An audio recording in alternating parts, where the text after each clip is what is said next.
You're listening to the Skeptic's Guide to the Universe, your escape to reality. Hello and welcome to the Skeptic's Guide to the Universe.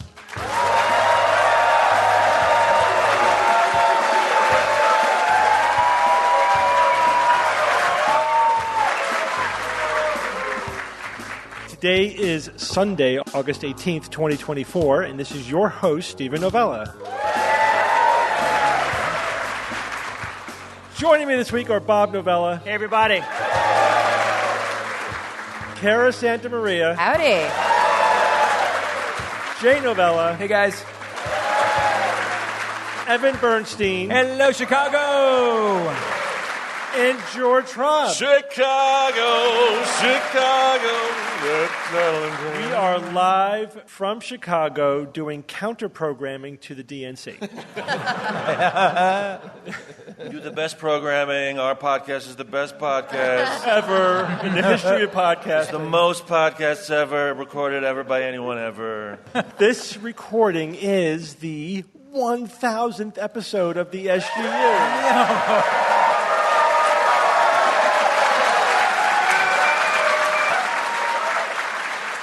I mean, seriously, did you guys imagine we would be here like almost 20 years later? You know, we started doing the show. We're like, hey, let's do a podcast. That we would be sitting here doing our 1,000th episode in front of, a few people. You guys should hear a couple people in the audience who came out to see us. What do you think? I mean, what can you? It's all of it is overwhelming. Like as we've been building up to this, a couple of years ago, we started talking about, oh my God, we are. Yeah, it sort of like dawned on us, in a couple of years we're going to be up to 1,000. We should do something for that. And we can't. All of us collectively can't help but look back and think about it. This is scheduled for us. We do this on Wednesday nights. We record. We talk to each other. And then it's over, and we go on. For you, it's over. For me, it's beginning. I will post-production. The power of this 1,000th episode realization, right? There is a lot of emotion here. This isn't really about science, right? It isn't like a scientific. It's partly about science. The show is about science, but the thing That's why I'm here. that we set out to do when we started the show was to help people, to educate people, to change their lives. Critical thinking, scientific literacy. And then along the way, we picked up media savvy as well as sort of those are the three legs of the stool. You basically. completely missed what I was trying to say. Go ahead. Just clarifying. Yeah, no, I hear you. But the impact that we have we have people that have decided to come watch us record this show, not because they they want to hear you talk more about the brain. It's more about they want to be a part of the SGU community. They want to, it's a human interaction. Jay, it's 100% because they want to hear me talk about the brain. Can we agree to disagree? But seriously, I hear what you're saying. Yeah, obviously, it's about community as well, and we started out as a skeptical organization, right? Mm-hmm. As a community. Before we were a podcast, it was all about just networking with other people who were skeptical and wanted to promote that. And we wrote articles and whatever. But that was window dressing. It was the physical interaction. When we did the podcast, it's because we wanted to reach beyond our 200 people in Connecticut. You know what I mean? Right. To take advantage of this newfangled thing called social media to see if we could reach more people. And I think it worked. A little. Experiment successful.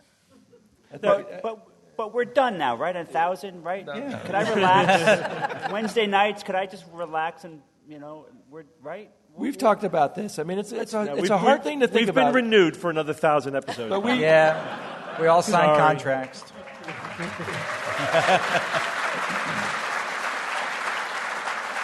The next 20 years are going to be very hard, right? We're going to all become very old. Well, here's the question. Here's the question. So there's tons of bands that tour nowadays where there's no original members of that band, right? So you see the Doobie Brothers and it's like one guy, or it's like you see Foghat and it's the roadie of the cousin who used to carry the bass guitar, and that's Foghat.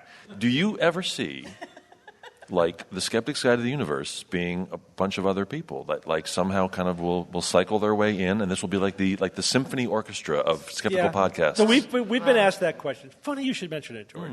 No, we've been asked that question, and we got this one email a couple of months ago. Somebody was like, so you guys are getting pretty up there.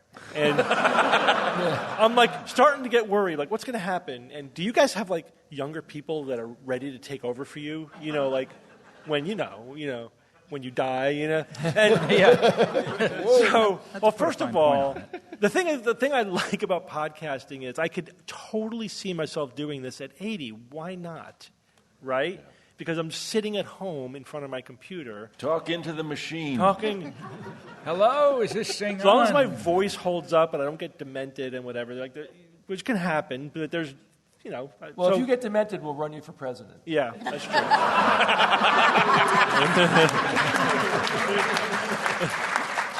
And I don't care what political party you belong to, that's fucking funny. But it's always been our mission, even before the podcast, to be a conduit for people who want to contribute to the skeptical community, right? And this is partly why we collaborate with so many people. It's not just about us. It's about getting as many voices into this as possible. So one idea that I've sort of run by these guys, but you haven't really settled on anything, but I really want to move forward with, is to start nurturing a younger generation of skeptical podcasters, right? And so what I want to do is to work with what we call skeptical correspondents, or SGU correspondents, right? So these would be somebody who, for example, would record a 5-minute science news item. Pick a news item, just record yourself, 5 minutes, and if it's good, we will include it in the show, and you will become a SGU correspondent. Love it. And we obviously want to look for, first of all, because as has been pointed out to us a couple of times, we're mostly old white guys up here on the stage, and mostly. And we know that we want to have a diversity of perspectives, a diversity of voices, and everything. Because that's just good. It's good intellectually. It's good. We have a certain synergy, but we're acutely aware of the massive overlap in our life experience, our cultural experience, and whatever. So this would be a way of bringing in a greater diversity, a greater range of voices as well.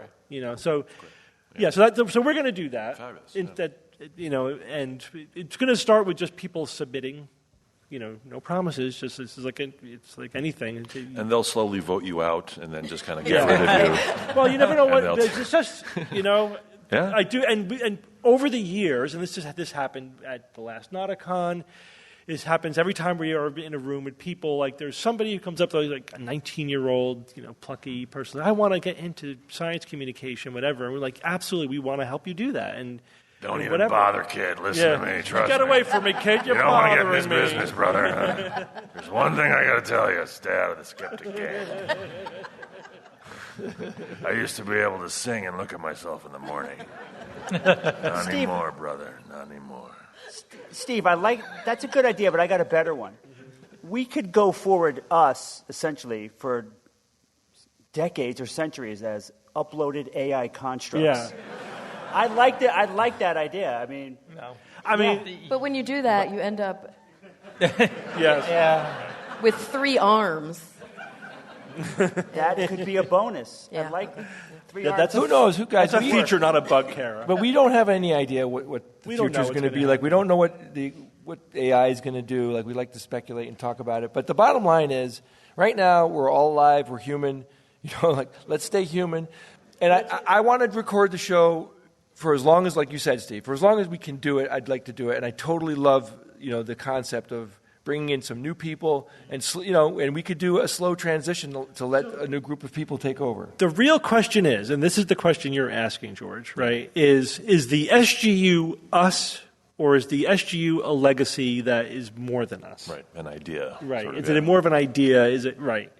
And that's a hard question to answer because it's only been us, with little iteration. And so I don't know what the answer to that question is, but it's it's interesting, and certainly I like the idea of the SGU being a legacy that survives beyond me and beyond us. It obviously won't be the same, right? It can't be, but nothing's ever going to be the same. Like you can say that the iterations, though, have made the show stronger and better, I would say. Totally. So that's Absolutely. a good sign. You know, that making changes because you are cognizant, making changes, not just for change's sake, but just because they could really make a difference. And we've very strategically made changes. Right. I mean, you know, we've talked about the fact that when we brought Kara on, we spent 6 months, you know, making that decision. And it was very strategic, meaning we wanted somebody who was going to bring something awesome to the show, and she did. You know, and we were very happy with that. It exceeded our expectations, but that was like very deliberate. It wasn't just like an accident. Like, hey, it wasn't a whim. You know, it was like the show needs this kind of voice. She's perfect. Let's bring her on and make the show better. And that's what happened. So, are you taking like applications now, or what's the process? So if people are interested, I mean, if there's young people listening, this was the announcement. If you want to, if this is something you feel like you're interested in doing, and I have spoken to some specific people about this already. That obviously I know personally already. Yeah. But, you know, send in a clip, you know, it will give you feedback. We may or may not use it, but we want to develop a relationship with like 2 or 3 people who like maybe once a few weeks or something we include a clip into the show that's just like another perspective, somebody from Australia or somebody, whatever, from a completely different perspective with a different expertise. That's the other thing. When we were like thinking about like who would we bring on the show, it's also about, well, we might as well try to bring in somebody who has some expertise of their own that complements what we already have on the show. So it's not just about diversity of background and perspective; it's also diversity of expertise. Because like we talk about so many things on the show, you know, and obviously we go as science journalists, you know, we get to topics where we have no topic expertise, so we have to rely upon our journalistic expertise. Which is tricky. It's really hard. And it's always nice to have somebody with actual topic expertise, which is why, you know, we also like to partner with people, you know, like say Brian Wecht, who, you know, we were talking about just before we started the show, who's like, oh, a physicist, an actual physicist, you know. They probably have some topic expertise on physics that we don't have, you know. So anyway, this is all, I think, also part of what I think of as the legacy of the show. But we don't know what the future brings, but we at no point in the last 20 years do we get to the point where, like, let's just keep doing exactly what we're doing. And you know what I mean? And not even think about changing it. It's always about, what's the next thing? What's the next thing? What are we not doing now that we should be doing? Yeah. You know? There are very few examples of things that last for decades and, you know, that don't have to be dynamic. Iterate and don't change over time. Their essence might be the same and they might be similar or whatever, but you have to be able to modify. And and which you guys are doing, you know. We're trying. Yeah. All right, so we are going to do some actual meaty content. We're not just going to talk about ourselves for an hour and a half. As exciting as that would be. My task for the Rogues was, so we're going to, obviously this is a bit of a retrospective show, but we're not just going to do the best of clips or whatever. What we are going to do is, rather than just doing like, here's one narrow news item that's happening right now, we wanted to take a look at the arc of some of the topics that we've covered over the last 20 years and sort of give a look back about that topic. And it's a little bit of a victory lap in that it's like 20 years ago, this is what topic that we were confronting, and this is what, you know, the true believers had to say about it, the deniers had to say about it, this is what the skeptics had to say about it. Let's look back and see what's happened over the last 20 years to see. I don't want to say who was right, but you get the idea. How it panned out, yeah. Well, we could cherry pick it and make it look like we're very smart. Of smart. course, we could cherry pick. We have a lot to cherry pick. But anyway, these are topics that I think, you know, we should cover. So I'm going to start. Okay.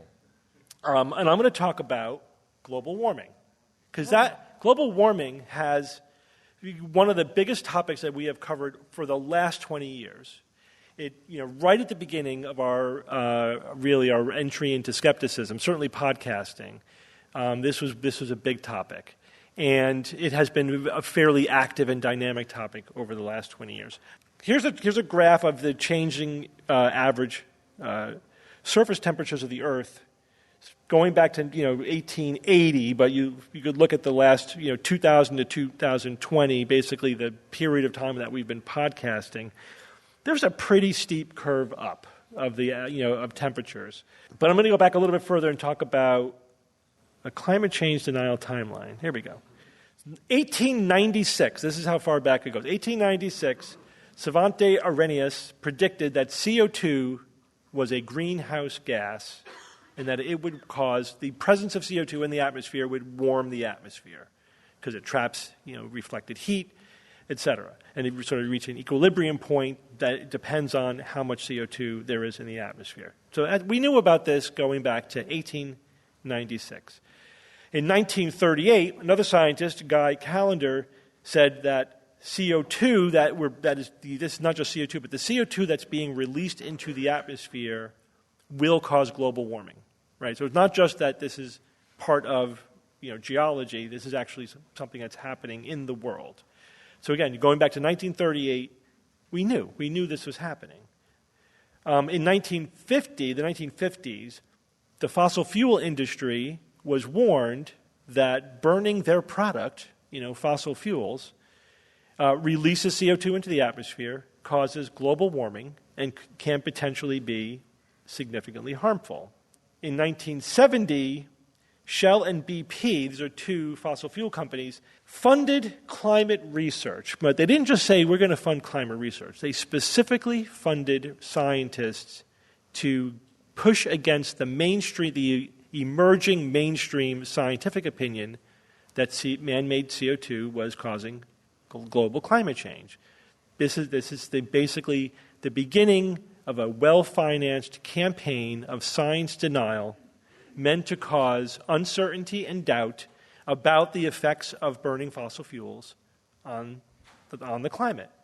In 1981, Exxon was again warned that CO2 emissions not only are warming the planet, but the results could be quote-unquote catastrophic. These are all documented, from internal records, et cetera. So Exxon actually said that themselves? This is their own internal documentation. That didn't get out?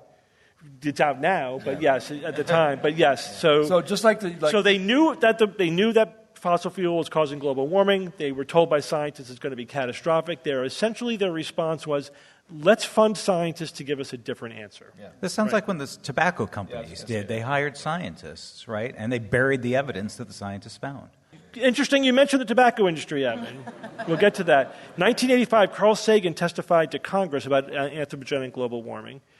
So this is when it really, for me, that's when it really became like, oh, this is an issue. I remember that was the first I heard about it was from Carl Sagan, just outlining we're burning fossil fuel, we're releasing CO2, it's warming the planet, this is not sustainable, we need another way. For me, it was an inconvenient truth when that documentary came out. Yeah, right? that was a big part of it too. But Steve, was there any sense though that this wasn't something that would really manifest in 300 years, but a generation late? I think right? So I think that's when an inconvenient truth came out. It was like, this is not something theoretical for 300 years from now. This is going to be happening in the lifetime of people who are alive today. Right. 1989, the Global Climate Coalition. This is a coalition of fossil fuel companies who banded together to push back against the narrative of HEW. Now, Evan, these two guys, Seitz and Singer, are scientists who were hired by the fossil fuel industry to dispute anthropogenic global warming. They're the same two guys who were hired by the tobacco industry to sow doubt about the causes of cancer. It's the same actual guys, right? Not just the same strategy of, we're going to hire experts to come up with a specific answer that's favorable to our industry. It's literally the same people. Yeah, they're good at it. When you zoom out on that, that the people that worked for Exxon or that coalition that they came up with, this is what the conversation was like. George, play with me for a second. Okay. So they're gonna, we got a problem here. We need help. We got to figure out how to do this. What do we got? I know a guy. Is he a scientist? Will he do what we tell him to do? Oh, yeah. All right, call him, give him $1 million, and then let's go on vacation. Done, boss. So these were hired guns, right? This is like the very definition of a hired gun. Do you guys remember the global warming pause? Remember that term? 1998 to 2013. It was never real. But this is sort of, now we're getting to the period of time when we were active in skepticism and when the podcast was starting. It was right in the middle of when what I would call global warming deniers were saying, oh, global warming is not actually even happening. This is just the natural fluctuation in temperature, in the climate, Who knows? It could be driven by solar activity, or we're just sort of recovering from the mini ice age in the Middle Ages still. And so and in fact, global warming hasn't even happened for the last 16 years. There's really two ways in which they created that false narrative. I mean, they're both just lying, but I mean, there are two sort of strategies. One was, so they cherry-picked as their starting point a high point in the natural short-term fluctuation of climate change, right? That it was an El Nino, it was like a strong El Nino year, where this was 1997. 1997 was a particularly hot year. And then if you look at the following 10 to 15 years, there's still this trend, if you ignore that artificially cherry-picked high starting point, but you can kind of graphically create this illusion that there was no warming over the last 15 years. And they said, see, it's not even really happening anymore. Now, the other thing is that so they cherry-picked their starting point, but they also cherry-picked a short run of temperature. Climate scientists use a 30-year horizon in order they're constantly looking over, averaging temperatures over 30 years in order to produce like a statistical trend in the climate. It takes 30 years for it to become statistically significant, right, is one way to look at it.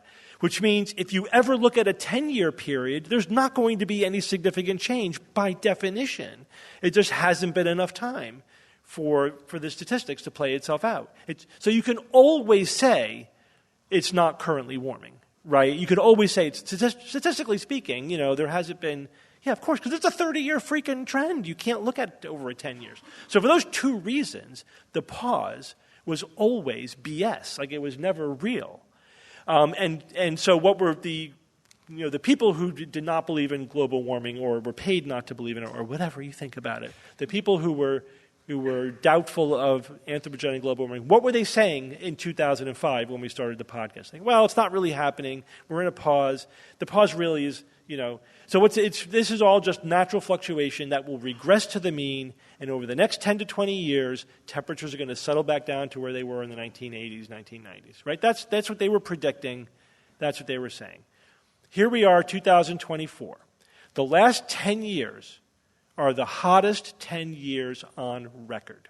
If you guys all know the hockey stick, right? Michael Mann's hockey stick. I've had Michael Mann on the show a couple of times.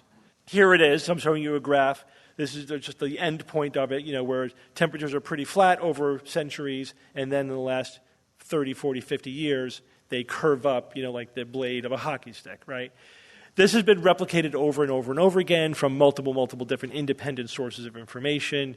And, it's really undeniable now that the predictions of people who were saying that AGW was happening are correct. And in fact, I remember like in 2010, there were skeptics who made a public offer, like a wager, to climate deniers. It's like, go ahead then. Make your prediction for the next 10 years, right? And we'll make our prediction for the next 10 years, and we'll see who's right.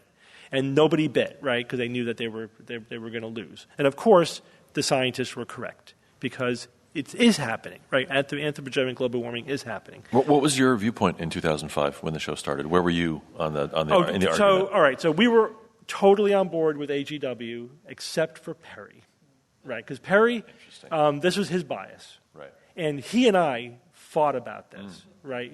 I mean, personally fought about this. And he never liked it when I destroyed his arguments, right? Oh? Yeah, no, he didn't like that. None of us do, Steve. Yeah. But it wasn't like Perry was an outlier either. There were others in the skeptical community. There were others in the skeptical also shared the same. Yeah, that's why I was wondering. There were others in the skeptical community, all libertarians, that also doubted global warming. And so Perry was sort of in that crowd. And I always wonder, because again, he died before I had a chance to find out, how long would it have taken for me to really bring him around? We don't know, unfortunately. What was his main argument? The 10 well, years it's whatever the arguments were floating around at the time. Yeah. They were never good. Right. Yeah, normal fluctuation and then volcanoes. Yeah. Yeah. It was cold yesterday. Not that stupid, but I mean... Snowball, yeah. And the thing is, here's the thing that's true about global warming, right? So, and we talk about this just as science communication strategists, right? How do you change people's minds when they believe something that's not scientifically valid, not scientifically true? And the answer is it depends on what the topic is, right? This is something that we learned. 1995, Carl Sagan would say it's an information deficit problem, right? People believe pseudoscience in direct proportion to their ignorance of actual science. That's like almost an exact quote from Carl Sagan. And it turns out that that's not true most of the time. It is true for some topics, like GMOs. Global warming is at one end of the spectrum, where people who deny global warming know more about climate science than the average person, and sometimes more than the people that are debating them from the scientific point of view, like if they're just other journalists, not experts, right? And giving them information has no effect on their belief. In fact, if anything, they're the one group where there's some evidence where they might dig in their heels.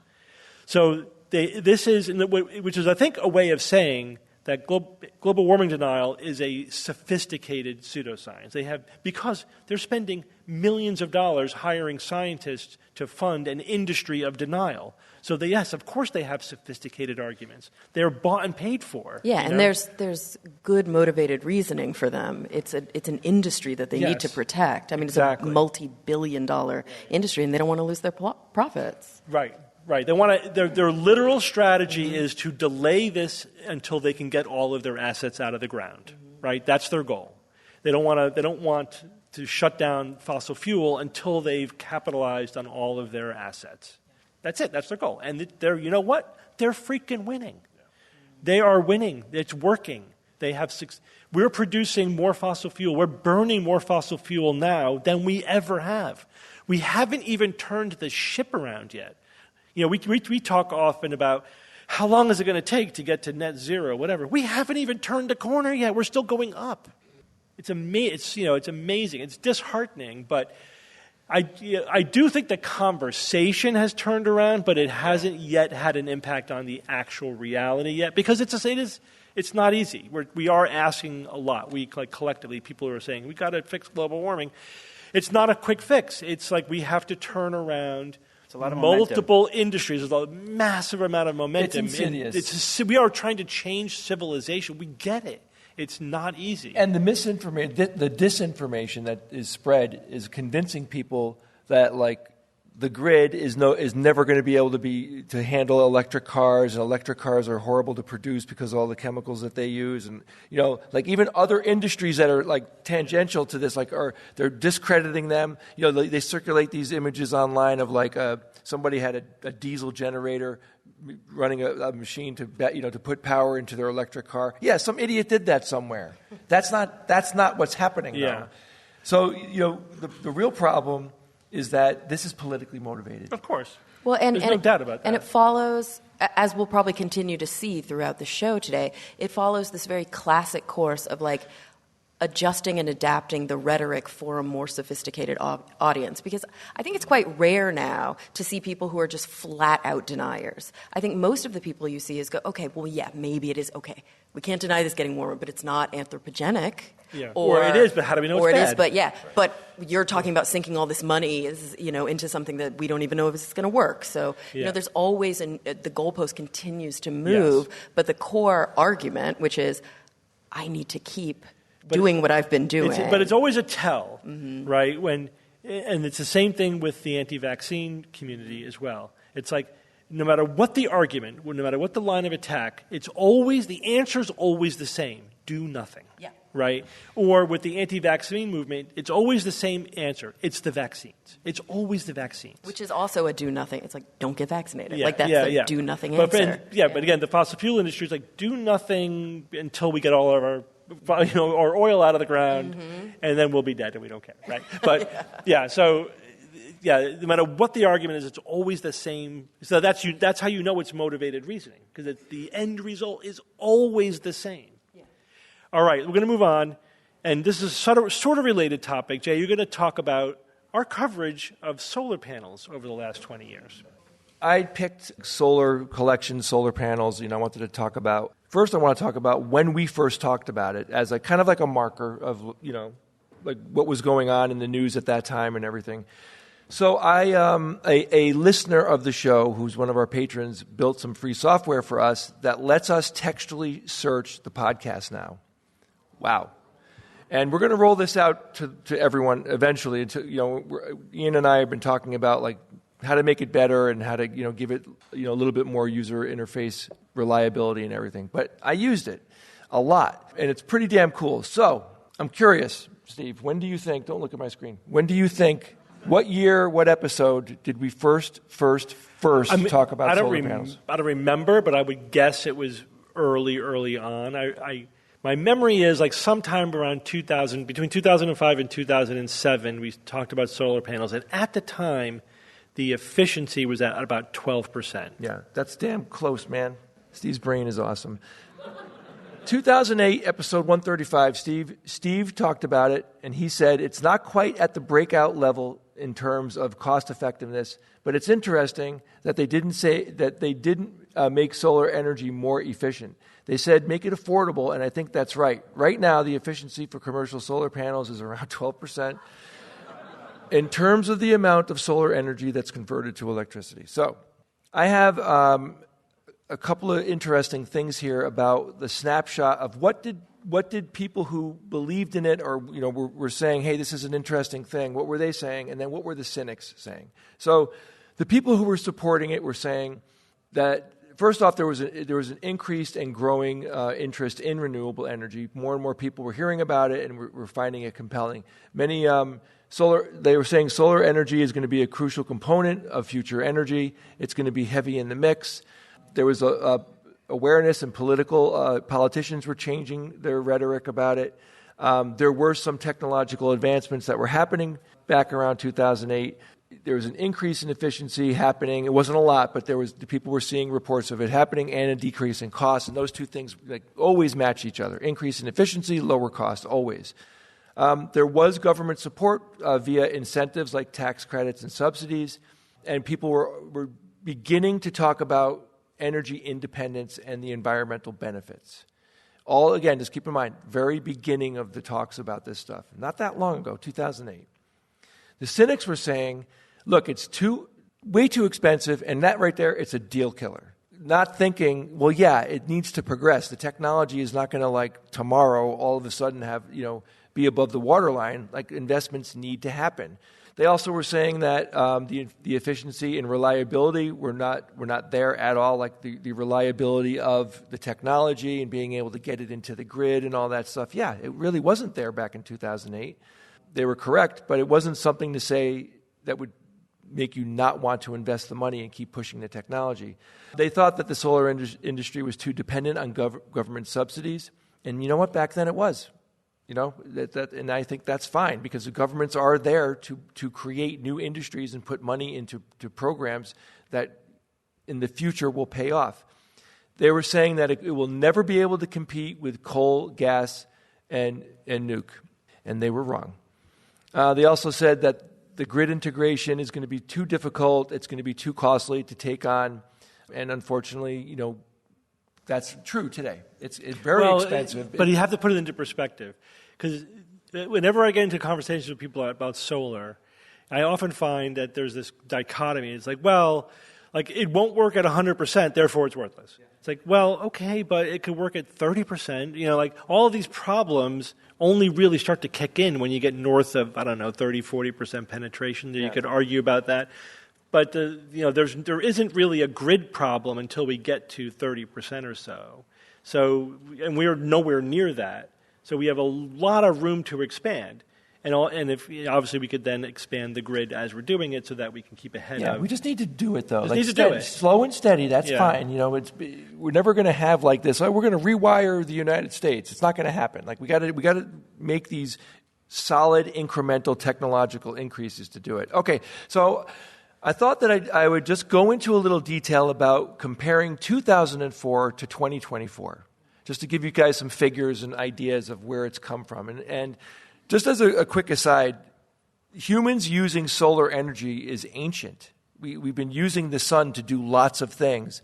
It's in a if you look at the history of it, it's fascinating because the sun has always been a source of energy to humans. Even 1,000 years ago, they were doing things that the sun was a crucial part of, even like curing meats and food and all that stuff. So modern times, us shifting into using the sun for energy is obvious as hell. We've known about this for 50, 60 years. Scientists were talking about using the sun as a source of energy. So anyway, 2004, average solar panel efficiency was around 12 to 15%.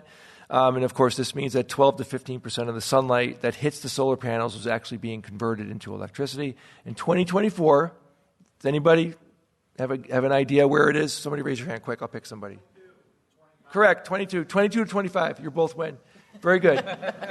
We have laboratory prototypes right now reaching 29%. We can, essentially they're coming up with better methods to trap the sunlight and to turn it into, to energy. The cost, let's talk about cost now. So back in 2004, the cost for solar panels was approximately $5 to $7 per watt. I know it's a little hard for most of us to understand like watts and how many watts of each panel or whatever, but let's just use watts in that dollar figure to compare panels back then to today. So $5 to $7 per watt back then, and today we are at, anybody? 50 cents is the figure that I found. You said 20 cents? All right, that's really good, actually. I hope you're right and my figure is wrong here. It's like a bad Abbott and Costello thing. It's like 4 cents per watt. Per watt, you tell me. For what? For what? Or what? So Who? that's over a 90% reduction in the cost to make solar to collect solar energy. That is huge. And it's now the cheapest form of energy. Yep, without a doubt. Durability and lifespan. 2004, the expected lifespan of solar panels was around 20 to 25 years. There is definitely performance degrading happening, approximately 1% degradation per year. 2024, anybody have an idea of how long they last now? 1,000 episodes. This one was disappointing. So it was 20 to 25 in 2004, and now it's 25 to 30. But that's a big difference, though. I understand it's disappointing, but that's a different nut to crack, slowing down the degradation. But when you're talking about, you talked about the price per watt, but now you got to amortize that over the lifetime of the solar panel, right? So you could look at it in a number of different ways.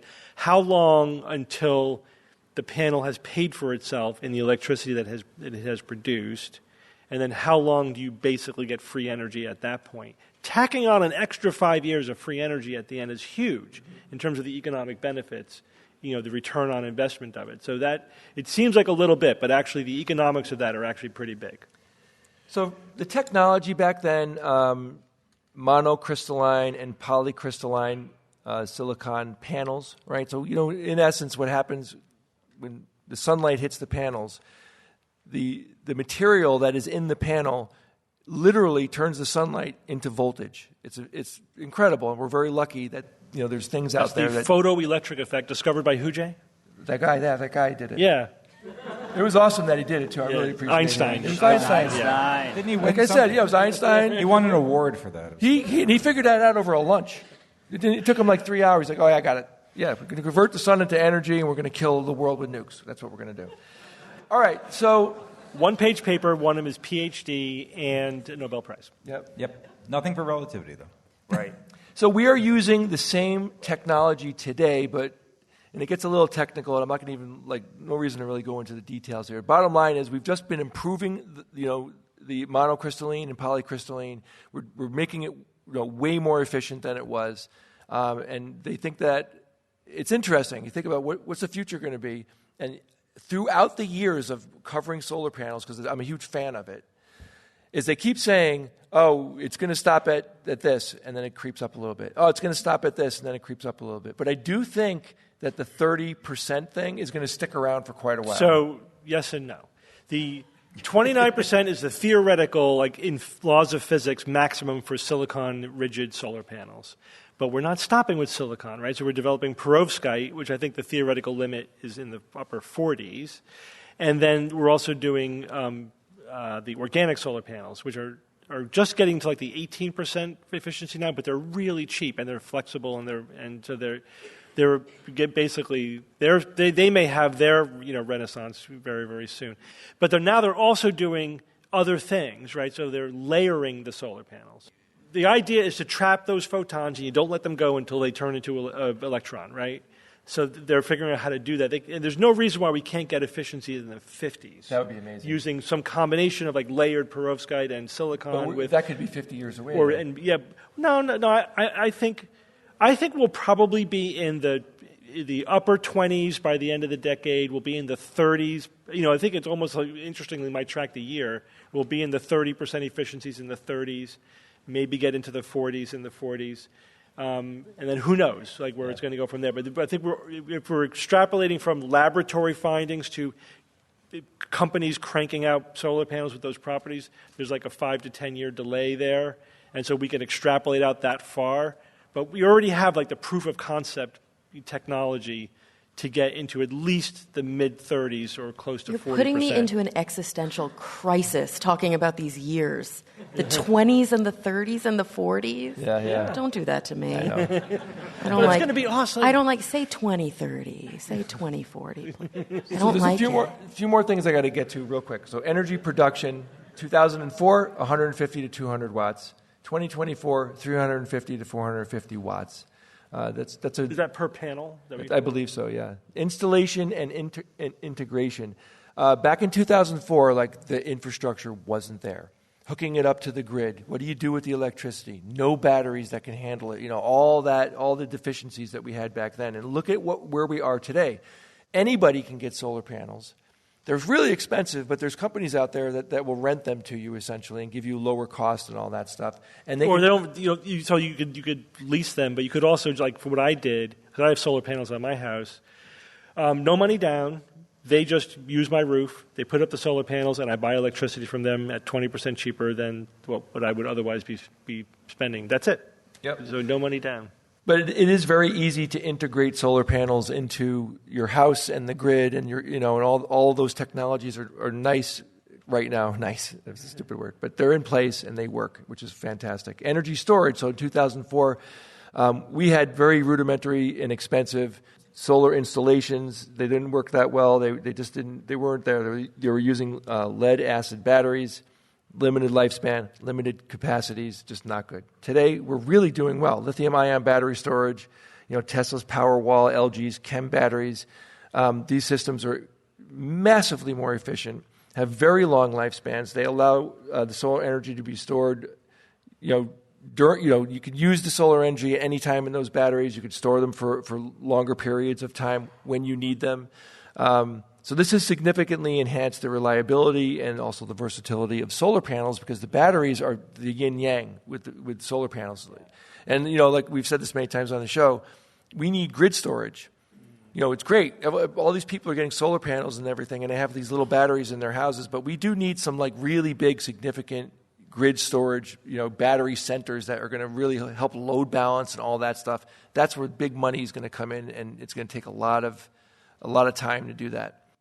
The environmental impact. So the environmental impacts of producing solar panels was a big concern back in 2004, particularly with these energy-intensive processes that they were using back then to manufacture the silicon, and they were using lots of hazardous chemicals and all that stuff. So today we have lots of advances in manufacturing techniques. We've dramatically reduced the energy it takes and the resources that it takes in order to produce the solar panels. And the industry has made a lot of strides in recycling old panels and everything. And we're doing all the things that they predicted that we would be doing, but they are actually happening. Yeah, another way to look at that, so like I talked about the time for the money investment to get paid back. There's also a carbon payback time, right? How long do you have to use a panel before you now have saved as much carbon as it took to make the panel in the first place? Yeah. And that is getting shorter and shorter. That's only a couple of years now, too. So they're very environmentally efficient, which is great. So the market adoption in 2004, solar panels were a complete, niche market. Like nobody was doing it. It was really weird. People were like, seeing solar panels was an odd thing for people. People had no interest in having them integrated into their homes. It was like a real, it was a thing that people looked at and it was like, wow, what the hell are they doing? Today, it's mainstream, completely mainstream. We have widespread adoption all over the world, residential, commercial. We have utility scale markets globally. Solar power is a critical component to our energy today. It's completely cooked into everything. We rely on it now, and that's fantastic.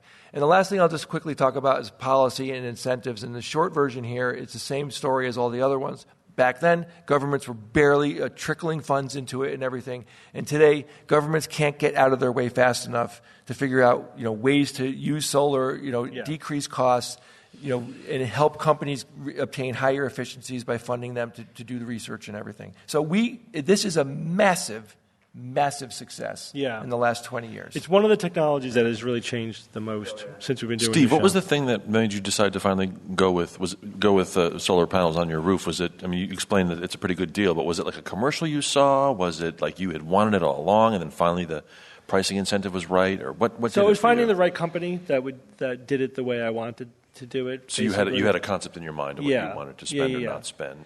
Yeah, plus it was also just, like, once I decided, this is something I want to do, I had to research it, and it took a long time. The big piece was the regulations, which is state by state, right? Because if you have bad regulations in your state, you can get screwed. Because you could end up buying electricity that you don't use, right? And then if you don't get full credit for it, right? So in other words, like the company says, you will put the solar panels on your roof, you buy all the electricity that they make. Right? If you use it, you use it. If you don't, it goes to the grid, and you get credit for it from the electricity company. But the electricity company can say, we're only going to give you half of what it's actually worth. Or they'll say, and they're trying to pass laws, like in Florida, where the electricity company has to only pay you the wholesale cost of the electricity, not the retail cost. So you're buying retail from them, and they're buying wholesale from you. But they're not really giving you money. They're just giving you credits for electricity that you're going to be buying from them later. So it's a racket. They're just trying to protect their profits. Yeah. So, like in Connecticut where I live, we have grade A, good regulations where they have to give me 100% credit for the electricity that they get. So that means it's cost effective for me, right? But if you live in a bad state with bad regulation, you can get screwed. Right. So you got to know that law before you do the investment. All right. Well, everyone, we're going to take a quick break from our show to talk about one of our sponsors this week, Rocket Money. Steve, can you name every single subscription on your credit cards that you have right now? That's a good question. The answer is probably no. Like, how many streaming services are you paying for? You took too much time. 74% of people have subscriptions that they've forgotten about. This is really common. And this is why you should use Rocket Money. Rocket Money is a personal finance app that helps you find and cancel your unwanted subscriptions. It monitors your spending and it helps you lower your bills so you can grow your savings. Yeah, you can see all your subscriptions in one place, and their dashboard gives you a clear view of your expenses across all of your accounts so that you can easily create a personalized budget and get alerts if bills increase in price. They'll even try to negotiate lower bills for you, sometimes by up to 20%. Rocket Money has over 5 million users and has saved a total of $500 million in canceled subscriptions, saving members up to $740 a year when using all of the app's features. So stop wasting money on things you don't use and cancel your unwanted subscriptions by going to rocketmoney.com/SGU. That's rocketmoney.com/SGU. rocketmoney.com/SGU. All right, guys, let's get back to the show. Let's move on. Bob, this is another this is both a technology and a pseudoscience one wrapped into one. Tell us about the history of fusion. Cold fusion and hot fusion. That's what I've been tasked to cover. It's an interesting journey for both of these technologies. I'll start with cold fusion. I call it the cold fusion hubbub of '89. Who remembers that? All the old people raised their hands. Can we do the clap instead of the visual thing for the podcast? Okay, here we go. Who remembers that? Ready? And there we go. Wow, that's a lot of Who doesn't remember that? Here we go. Okay. Same amount of people. It's about half. So cold fusion started in a lot of ways in the 1920s. A lot of scientists, or at least what we saw Fleischmann and Pons do. In the 1920s, scientists discovered that palladium, a heavy metal, palladium, was able to absorb a lot of hydrogen, an amazing amount of hydrogen. And they were thinking, maybe if you get all this hydrogen in one place, something special could happen that could cause fusion. Fast forward to the 1980s, electrochemist Martin Fleischmann rediscovered this discovery. And he brought in his buddy Stanley Pons, another electrochemist, and they said, let's see what we can do with this. Can we create an experiment to take advantage of this palladium that can suck in hydrogen, deuterium, in an amazing way? So they created their palladium experiment. And I really took a deep dive into this experiment. Like, what was this really all about? I never really dug really deep into it. So palladium is special because it's got this unusual crystalline structure that is able to absorb hydrogen into it, 900 times its own volume. It's really an amazing feat if you think about it. Something about the crystalline structure. And also, the electrons themselves are very, very accommodating. They actually interface with the hydrogen and shepherd them into the crystalline structure. They were thinking that perhaps when all of this hydrogen gets in there, that it could be more reactive, that it could be more organized in such a way that it can create some sort of low temperature fusion going on here. This is called catalytic fusion. And this is a world-changing idea. Think about it. Labs across the world potentially being able to create fusion for very little money, because this is a very inexpensive laboratory setup. This would be an amazing scenario. Low temperature, low pressure fusion. That's a holy grail that got everybody excited. Just for a comparison, for fusion to happen in the sun, we're talking 27 million degrees. And it doesn't even matter if it's Fahrenheit or Celsius, right? We're up into 27 million. That's a lot. So this is a huge difference. Their public debut, March 1989, I remember that day. They had a press conference. They had a scientific paper. They claimed sustained nuclear fusion reaction. Their two major claims, though, was excess heat that apparently chemistry could not explain. And they also claimed that there were nuclear byproducts like neutrons that are hallmarks of a fusion reaction. My memory is we thought that was bullshit from the get-go. Yeah, we really did. And the biggest complaint is that how are you going to get, using low temperature and low pressure, how are you going to get atoms close enough to fuse? That's the biggest thing. Now imagine you've got two atoms that you want to fuse together. The electron clouds, they don't want to cooperate. You're going to need high pressure and high temperature. But even if you can get past the electron cloud, the protons, that they don't, right, like charges, they don't play well together. So what were they saying at that time? But I'll finish with the scientists were like, this is ridiculous. That's why they had such a knee-jerk reaction. So they were saying, Feynman said in his press release, what we have done is to open the door of a new research area. Our indications are that the discovery will be relatively easy to make it into a usable technology, generating heat and power. University of Utah had an interesting quote. They were like all in. They were totally all in with this, and I'm sure they really regret it. They said it's a breakthrough process that has the potential to provide inexhaustible sources of energy. Okay, but what were the scientists saying? Some of the scientists at the time were saying, Dr. Nathan Lewis in Caltech, he's like, it's a simple chemical reaction that has nothing to do with fusion. Radiochemist Dr. Edmund Storms said many people see only what they want to see. Very interesting skeptical point right there. At some point in the history of any new idea, the problem no longer involves logic, but is psychological. My favorite quote from Ronald Parker, nuclear scientist at MIT, he said, this is scientific schlock, maybe fraud. So that's what he was saying at the time. So like I said, they were skeptical because this goes against what we know about nuclear physics. And by the way, these guys were electrochemists. They were not nuclear physicists at all. They weren't even looking for neutrons until a nuclear physicist said, guys, you guys kind of need to look for neutrons, right? Only then did they even think of doing it. They really should have partnered with somebody who was more of an expert in that specific field.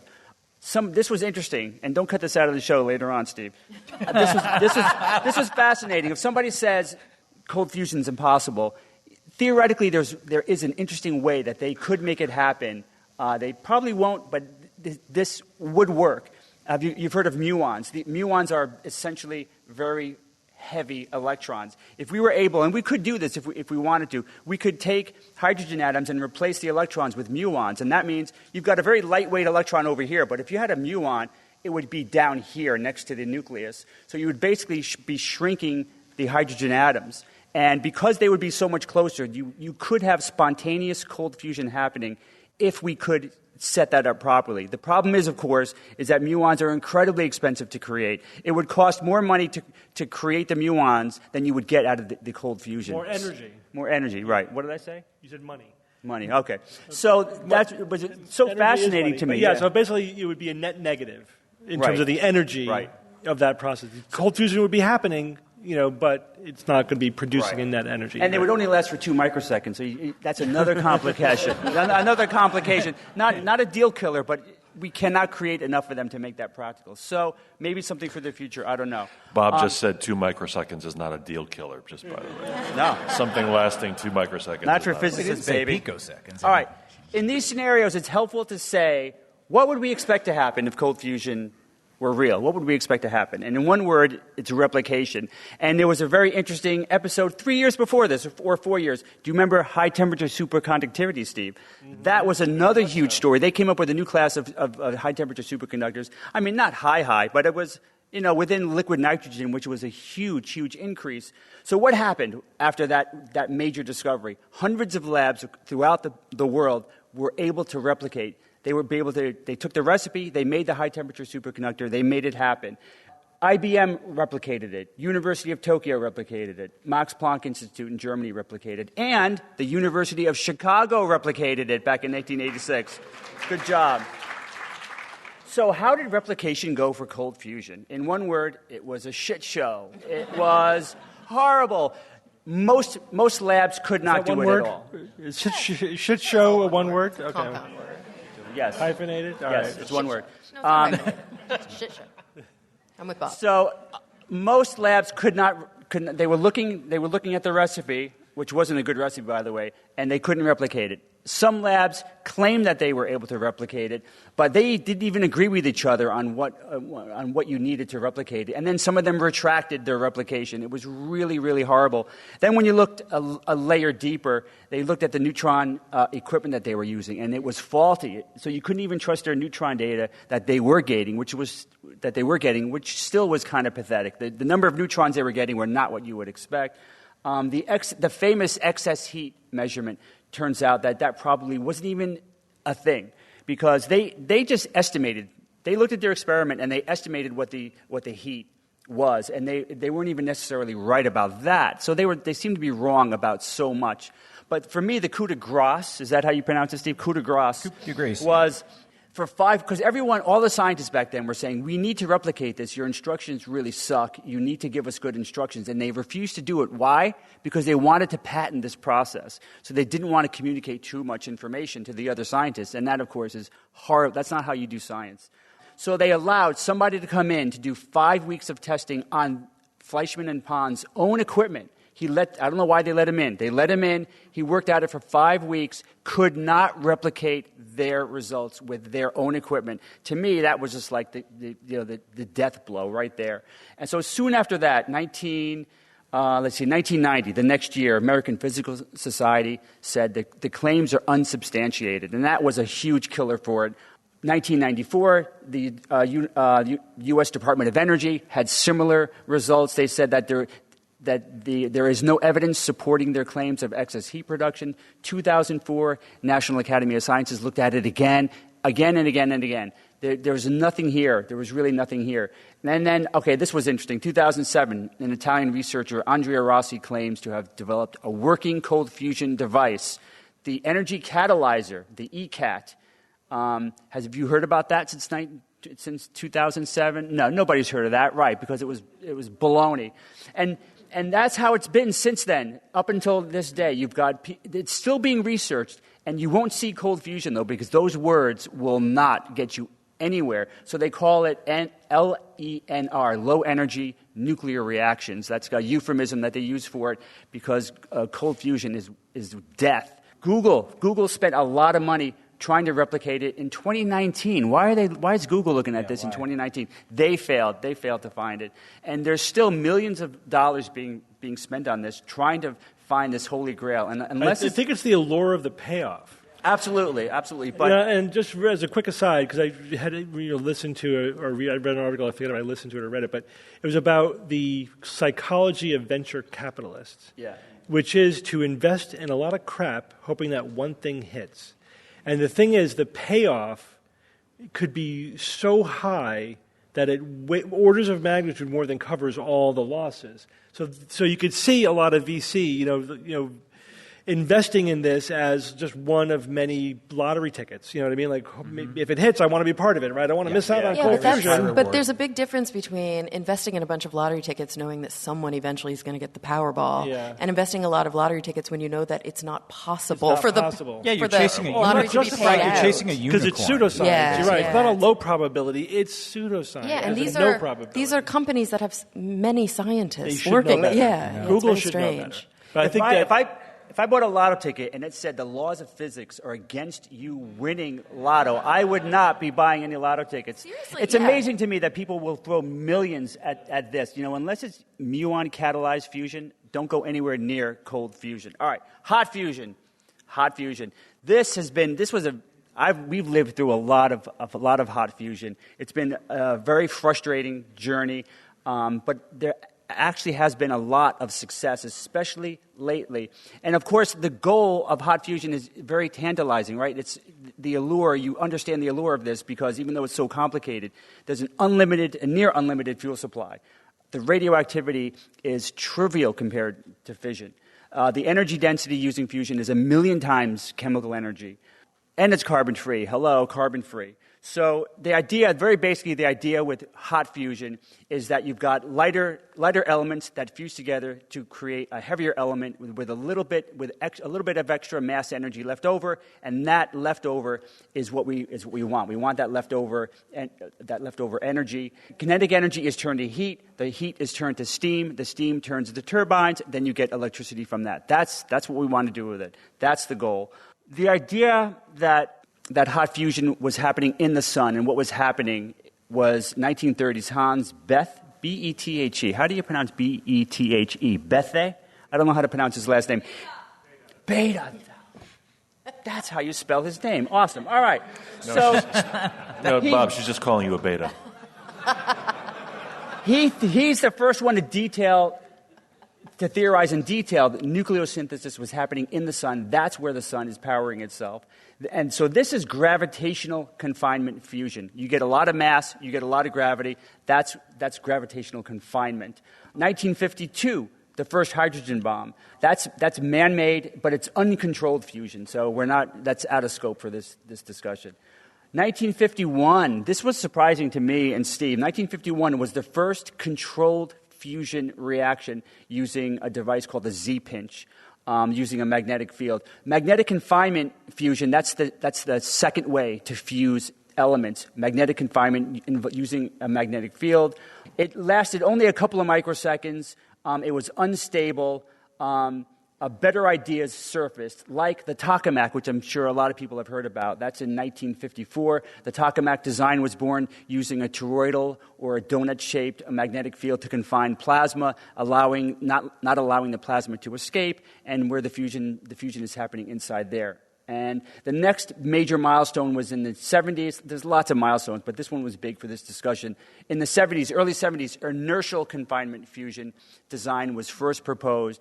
So inertial confinement basically throws a lot of energy onto a fuel pellet that causes massive energy deposition right there that causes shock waves.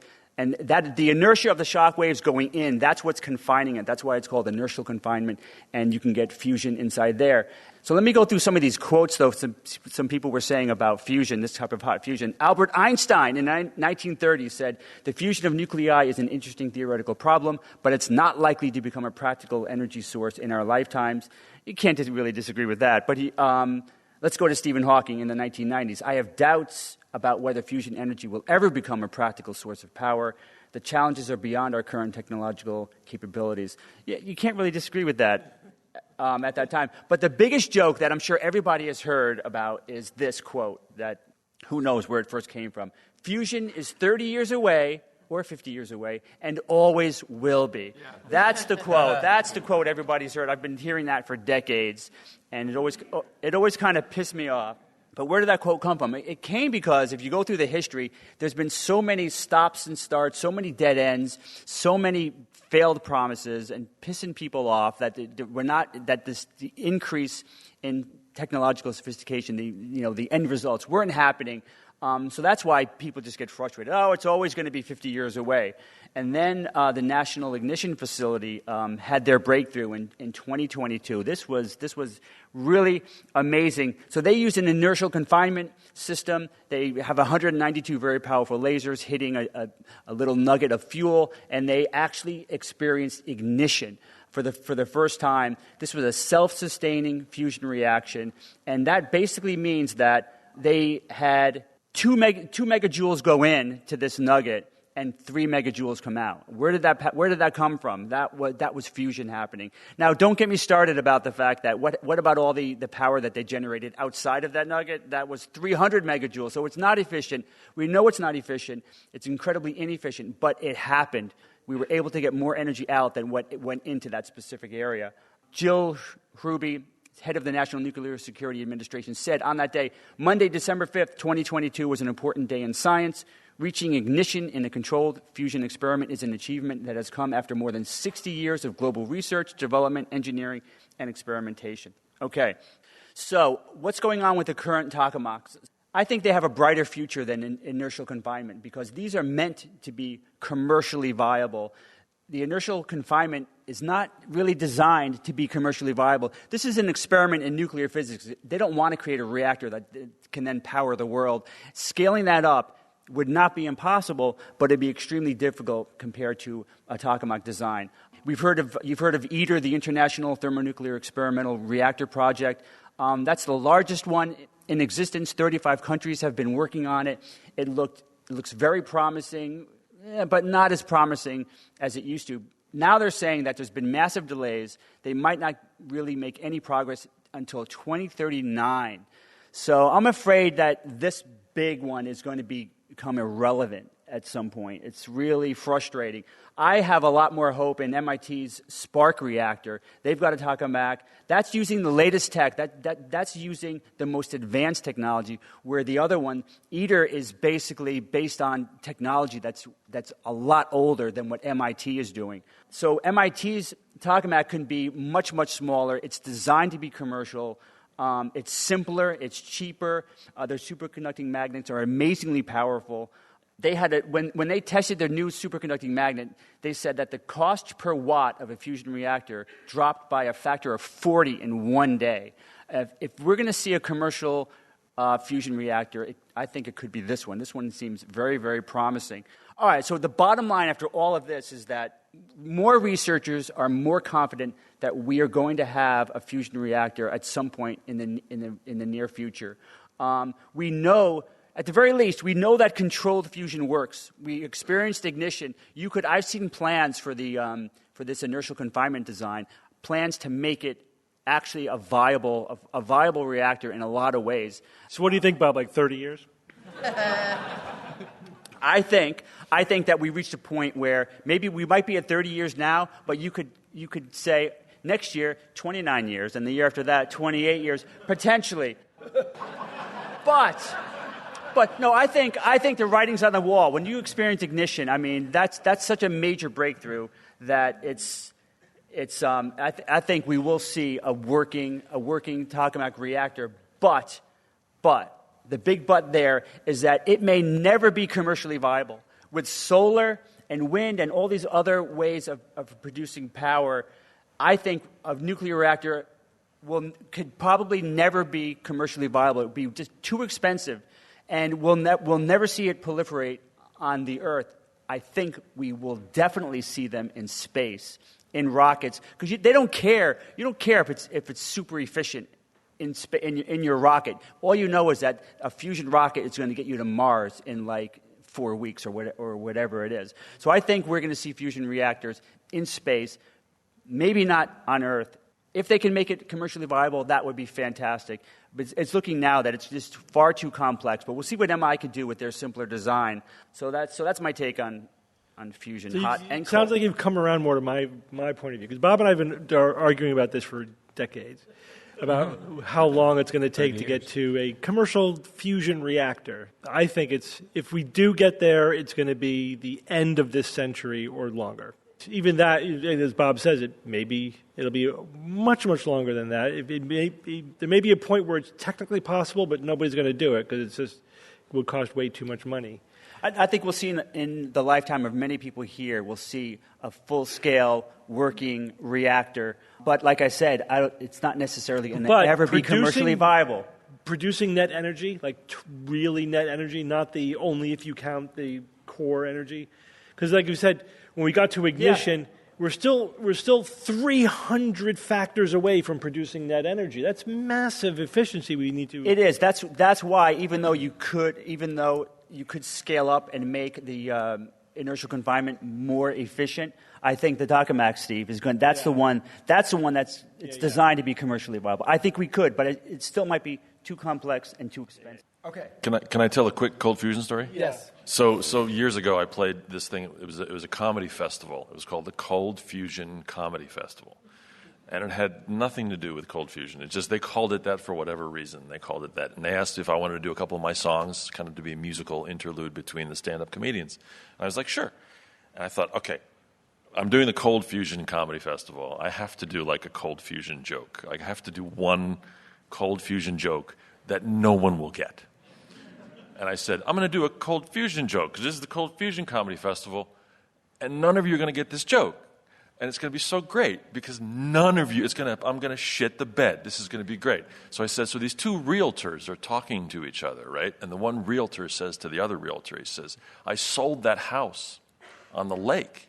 And the first realtor's like, you sold the house on the lake? He's like, yeah, I sold the house on the lake. He said, but that house on the lake, it had the dock was all like, it was just all messed up. Like, who bought that house? And he said, these two guys, Pons and Fleischman, they bought this house with the messed up dock. And the guy said, why would they buy the house on the lake with the messed up dock? And he said, well, everybody knows that Pons and Fleischman don't believe in peer review. It's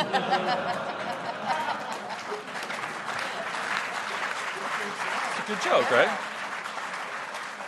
So here's what happened. So I'm gonna say the punchline, and then just from the back, you sir right there with that sort of green T-shirt and the you just look down. Just like when I finish saying the joke, just you by yourself, just go, yeah, all right. But no one else make a noise. No one else make any noise. Okay. No one else say anything. So I'm gonna say this is what happened at the festival. All right. So like wait like a second, and this is exactly the guy in the green shirt right there. So yeah, well everybody knows Pons and Fleischman don't believe in peer review. Yeah. That's exactly what happened. It was awesome. Oh, my God. But you and that guy. Oh, yeah. You were tight. Star Wars shirt. It was fantastic. Kara, you're going to tell us about the last 20 years of medical scams. Yeah, so it's interesting. When we were first talking about the stories that we were going to tell here, we were like, how do we even approach a question like what has happened over the last 20 years when it comes to medical scams? And the first thing that came to mind was a very recent episode that we did where we were talking about Miracle Mineral Solution. And I was like, oh, we talk about that a lot on the show, MMS, which, of course, is this... It's bleach. I mean, let's be honest. It's bleach, like industrial bleach that has been marketed as a cure for anything from HIV to cancer to autism. And it's really dangerous. And I think that's the reason we see it come up time and time again is because there are documented deaths from this. It's a very, very dangerous form of alternative medicine. And what I originally was going to do was go through the archive, and I did this for MMS. You know, the first mention, episode 285, that was on December 29th, 2010. Very first mention. And then, again in 2014, 2016, 2019, the FDA warned against it. 2021, this peddler in Florida who ran a church, he was first indicted. 2023, convicted. 2024, another person in New Zealand went to prison. So kind of spanning this entire history, we saw actual change when it comes to MMS. So I was like, okay, I'm going to do this for like all the medical pseudoscience. And then I was like, no, I have a full-time job. I'm not doing that. So I gave up on that. And then I asked ChatGPT for help for some other things. So I wanted to go back and say, okay, what are some of the earliest forms of medical pseudoscience?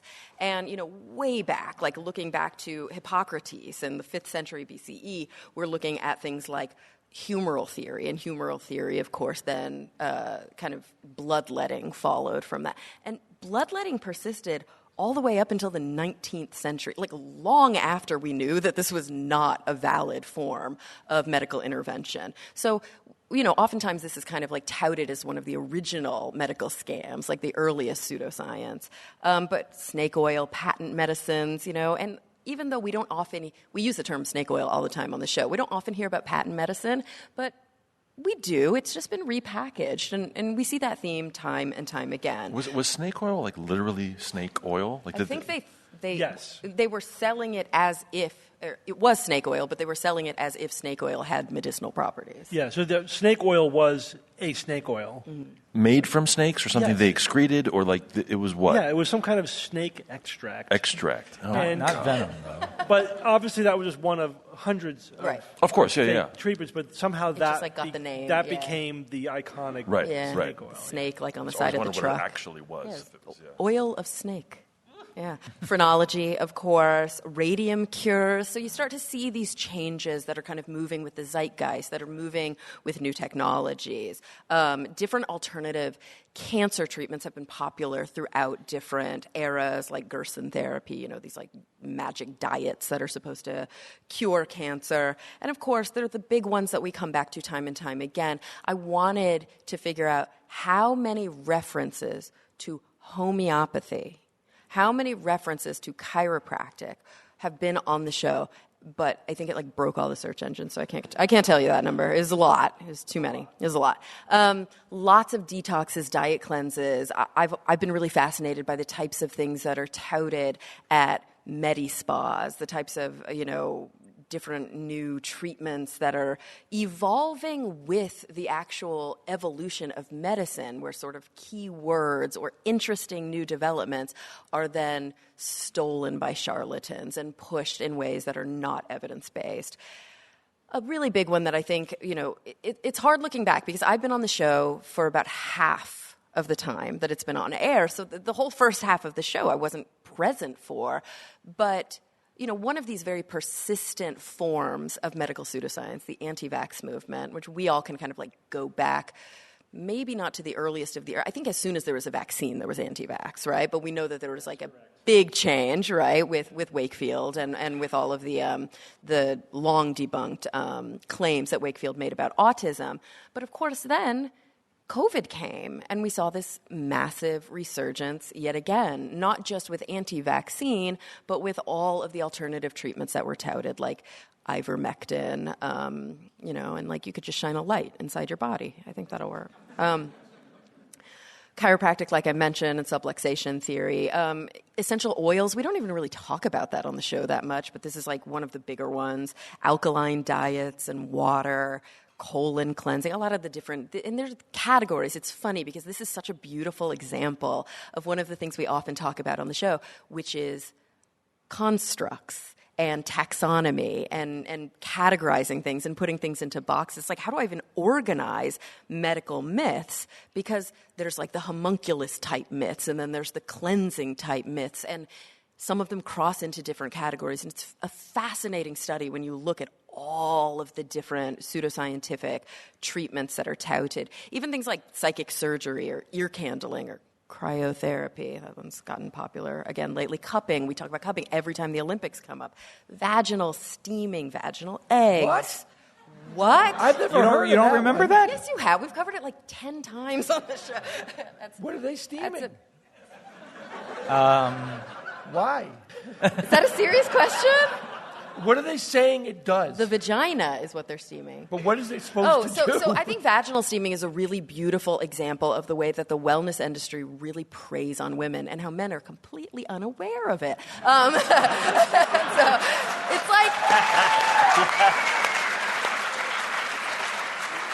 It really is pernicious because you're right, Jay. I think that was such a beautiful example because the way that men are preyed on, and that's not to say that there aren't pressures to maintain certain body have images. our dick pills. To say, you have your dick pills, and that will never go away, I don't think. But the thing is, those are FDA approved and often covered by Medicare. But and the purpose of that is about vigor and of course, and like virility. Whereas on this women, is about it's shame. hygiene. You're dirty. You're you dirty. smell. Yeah. You're dangerous. Right. You're sick. You're unbalanced. Your pores are too Unnatural. clogged. Exactly. You're not delivering the promise of a clean, virginal, beautiful child. And so it's horrible. And when you actually do start to look into the pseudoscience and medispas, you see those trends over and over and over. There's some that, like, when I was looking into this, I hadn't heard of, like laser lipo. Have we ever talked about that on the show? Just like, bzz, you're skinny now, or like psychic surgery. Go on. Reiki. These are all the same concept, right? Like, are you calm? Yeah. Do you feel cured of your mental illness? Wow. Magnetic therapy, things like that. And so, but we also talk about things, what is the harm, right? We often talk about the harm of medical treatments, of pseudoscientific medical treatments. And there's so many different ways to even categorize that. Like, I was struggling when I was working on prompts, even for ChatGPT, like the most pernicious, the most dangerous, the most whatever. It's like, but how do you even define that, right? Is it the number of deaths that are directly attributable to this pseudoscience? Is it the number of deaths that happen because in taking the pseudoscience, we delayed taking a legitimate treatment? Is it the number of externalized problems, the amount of money that desperate people were spending on these things? Or, as we often talk about, the kind of perpetuating of legitimacy of certain industries, even those that we think of as maybe not necessarily being harmful, but being more on the neutral side. They still perpetuate, and I think a perfect example, once again, is the beauty industry and the amount of blame and shame that women carry because of this multi-billion-dollar industry. But I was thinking, okay, what are some of the ones that are like documented killed people? And I compiled a little list. Chelation therapy for autism. We know that this causes like kidney damage, cardiac arrest, and death, and there have been documented deaths. Gerson therapy, which is this alternative cancer treatment. It's like intense diets and coffee enemas and stuff like that, and people just die, right? They have cancer. They treat it with a coffee enema. Like, you're not going to do well. Colonic hydrotherapy, colon cleansing, has led to perforated intestines, death due to those kinds of complications like sepsis. Drinking raw milk, not a good idea. We've talked about that quite a bit. Black salve. Oh, yeah. It's like it's a corrosive paste that's claimed to draw out cancer from the skin, and it causes tissue necrosis. It's acid. It's a necrotic paste that causes severe skin damage, disfigurement, infections, and people have died because, of course, they're not treating their cancer. You say disfigurement, but I don't want to gloss over that. Yeah. You have to look at pictures. If you look at black salve, look at pictures on the internet, and like people's entire, like half their face is eaten away, like really horrible disfigurement. And so that's another, prompt. Like, what are the grossest pseudoscientific? Yeah. So vitamin megadosing, we've seen example after example when we do What's the Harm. Homeopathy, of course, in place of conventional medicine. Ozone therapy. And I mean, we could sit here and just talk this whole time just about homeopathy. And I feel like it's great that you're the SGU audience, so I don't have to go into what homeopathy actually is. But I feel like it's Groundhog Day with people in my life because they're like, oh, it's just natural. It's just, no, but it's an alternative. It's like, do you really read the Wikipedia page, come back to me, and then we'll talk about whether you are embarrassed to have those pills in your medicine cabinet.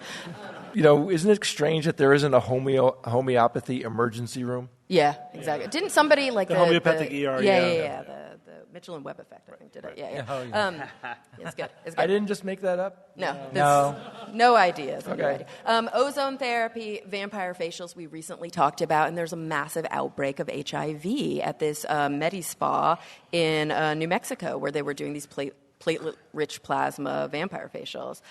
So what I did decide to do is say, okay, 2005, when the podcast started, 2024, where we are now, what were like the top trends each year? Like what had the public's attention? And I went both with the wellness fads. The wellness fads are interesting because some of them are actually legitimate, or I don't want to say legitimate. Some of them aren't overtly pseudoscience, but some of them are like, what even? And then I also looked at just the most pseudoscientific trends during those years. So I'm going to run through them really quickly. It's fascinating. So 2005, juice cleanses, colon cleanses. 2006, Pilates was hot. Apparently it was a hot search term, which is great, whatever. Pilates is cool. Magnetic therapy. 2007, superfoods, acai bowls. Ear candling. Really? In 2007, people were like all about the ear candling. 2008, we got yoga, and then we've got homeopathy. 2009, CrossFit and ionized water was all the rage in 2009. These are from what? These are top trending searches? Yeah, okay. Across the internet. The first one is whatever the wellness fad was, and then the second one was like the top trending pseudoscience. Gotcha. Or medical scam. Health pseudoscience is one of the number one pieces of information on the internet. It's huge. It's massive, and it's across all social media platforms. It's a multi-billion-dollar industry. 2009, we got CrossFit was great in the wellness industry, and then ionized water. 2010, veganism was a big wellness trending topic, and anti-vaccine movements. This is interesting, so come back around.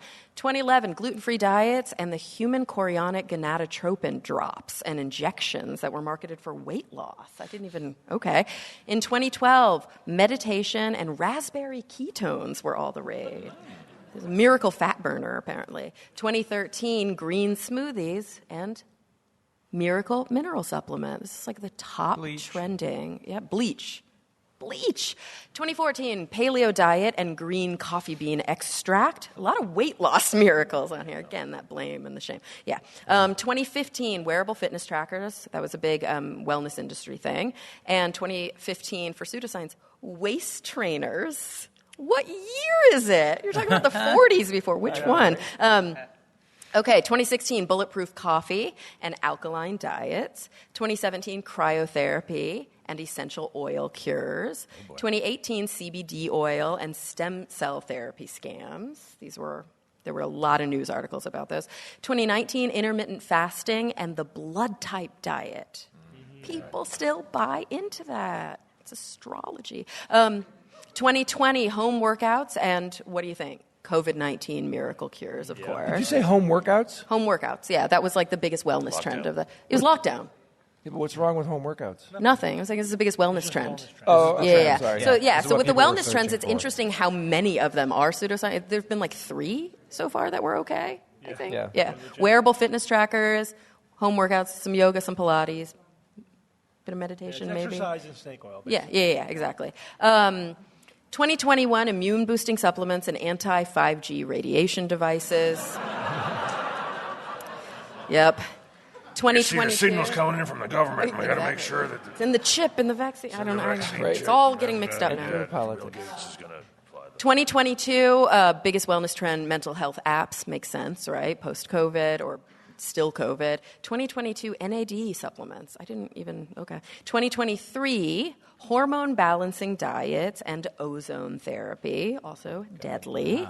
Wow. And that brings us to 2024, which is not yet over, but so far, tech-driven wellness, like AI personalized wellness plans, and frequency healing devices. Yeah. What? So, it's funny. We think about what are the trends. We can see the trends coming and going with the zeitgeist. We can see the trends coming and going with, the pressures that we're under. But this is cyclical. Nothing is new. It's all repacked with a brand new name. And over hundreds of years. Like, you think this is all a modern phenomenon? One of my favorite examples is a book written 200 years ago about magnet scams, like magnetic devices that are all scams. Saying that they're scams 200 years ago, saying this is BS. But this was like all of the herbal supplements that we are popular today. Most of them were innovated in the 1900s or earlier, and they were sold as natural. The Native Americans do this, so it must be natural and healthy. Like the same bullshit marketing that we have now. And very often, the interesting thing is, which actually grinds my gears more than almost anything, is that sort of cultural appropriation where there's a claim that something is wisdom coming from, millennia of a people who practice this as part of their cultural rituals. But very often it's just new and repacked. Yeah. It's white people will buy this. This is the ancient Chinese secret marketing. Yeah, it's infuriating because it ends up not only harming the person that is being marketed or the group of people that it's being marketed to, it also is harmful for the people who they're claiming are the, original people who used it. The fact that every year is like a different trend too shows that it's just fashion. It's cyclical. Because if there was a hint of truth, you would have a consistent. Right. It would remain the top search. Yeah. Chemotherapy, right? It would be or like Viagra. Antibiotics. Like Viagra works, and that's going to constantly be in that because it's an actual boner thing that does what it's supposed to do. Yeah. Like the only one. Yeah. So I'm told. Yeah. Cialis too. Yeah. Well, everyone, we're going to take a quick break from our show to talk about one of our sponsors this week, Planet Wild. Guys, we've talked on the show about how our oceans are polluted with plastics. And I've been watching videos from a Berlin-based organization called Planet Wild. They focus on ecosystem restoration and conservation efforts. So Planet Wild aims to build a global community of individuals who care about the planet and are willing to support various environmental missions. They go into great detail about what they're doing and what needs to be done. Their missions include activities like reintroducing endangered species, cleaning up our oceans, restoring natural forests. The list goes on. Members can contribute with monthly or yearly memberships, which directly fund these high-impact projects. And they've even got an app where you can interact with like-minded community members and get notified about all the new projects that are going on. If you want more information, you can go to Planet Wild's homepage or their YouTube channel, and you can take a look at their most recent projects. Members are free to give whatever amount, big or small, that feels right to them, and they can count on the fact that every dollar will go to protecting nature. So go to planetwild.com/skeptics and use the code Skeptics9. That's Skeptics and the number 9. Remember, the first 150 SGU listeners that sign up will get their first month free. So go to planetwild.com/skeptics and use the code Skeptics9. Make sure you use the number 9. All right, guys, let's get back to the show. All right, Evan, tell us about space aliens and UFOs. It's the reason we're all here, isn't it? UFOs. You don't mind as I talk about this. I'm going to use the term UFO, okay? I know it's UAPs, okay? But I'm just going to keep it simple for this sake, okay? Cut me that slack. Low energy nuclear reactions. Come on. Freaking cold fusion. A 20-year observation on UFOs by the Skeptics Guide. Yeah. So 2005, right? That's when it all started for us, right? Not exactly. We've been skeptical activists since 1996, of course. And think about 1996. Carl Sagan was still alive. And the year prior, he'd come out with The Demon-Haunted World. That's when it was first published. How much did that book have an impact on everything we did back then as a skeptical organization? Is still having an impact today. Oh my gosh, so inspirational, I can't even go into it.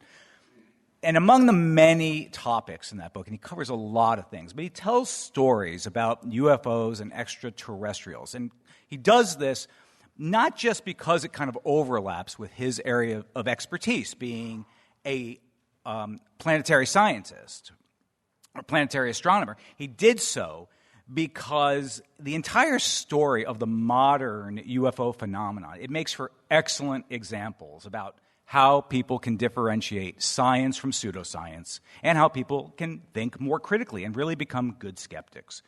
And as us, a new, up-and-coming sort of group of enthusiasts, as we were just getting into this, oh my gosh, it was the perfect guide for us at the time.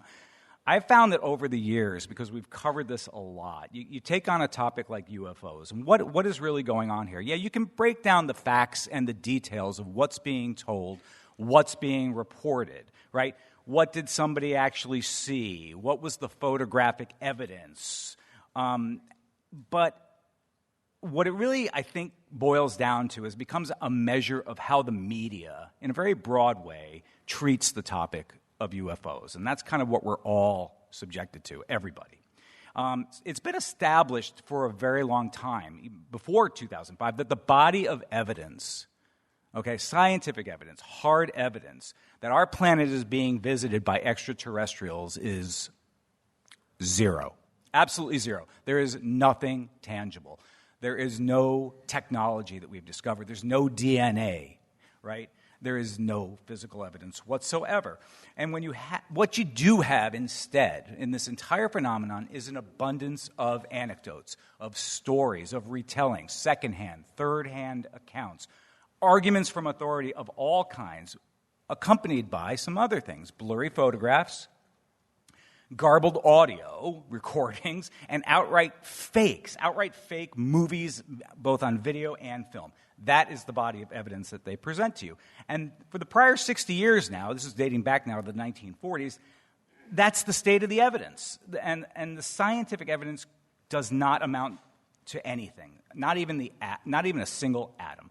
So, and this is all despite the efforts of great people like Carl Sagan or Philip Klass, if you're familiar with the books that he wrote. I mean, he was really a great UFO debunker. There were organizations, the Committee for Scientific Investigation of Claims of the Paranormal, not to mention Project Blue Book, the Condon Report. But once the idea of UFOs captured sort of the imaginations of our society in the 1940s, 1950s, 1960s, and the media ran with it, that's it. The damage really had been done at that point. Our culture absolutely fell in love. It embraced UFOs, and we fell for it hook, line, and sinker. Jay. Yo. Yeah, what's up? Where's George? With you? Who benefits? Thank you. Thank you, Jay. What are we talking about, man? Cui bono, baby. Yeah. I was going to say George. He was going to make a U2 reference or something, I'm sure.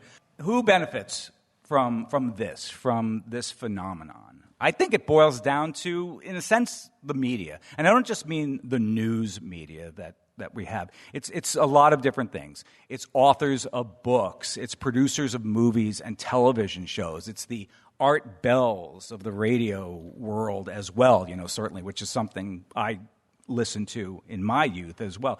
They seized this opportunity and they tapped into the wells of human gullibility and are absolutely making bank on it. 60 years, that's the state of things. Then we came along, 2005, with our podcast. So we tried to counterpunch all of this. We're the minority voice in all of this, but we really wanted to help people understand what UFOs were all about. We wasted no time getting into it. Episode 1, UFOs. Here it was.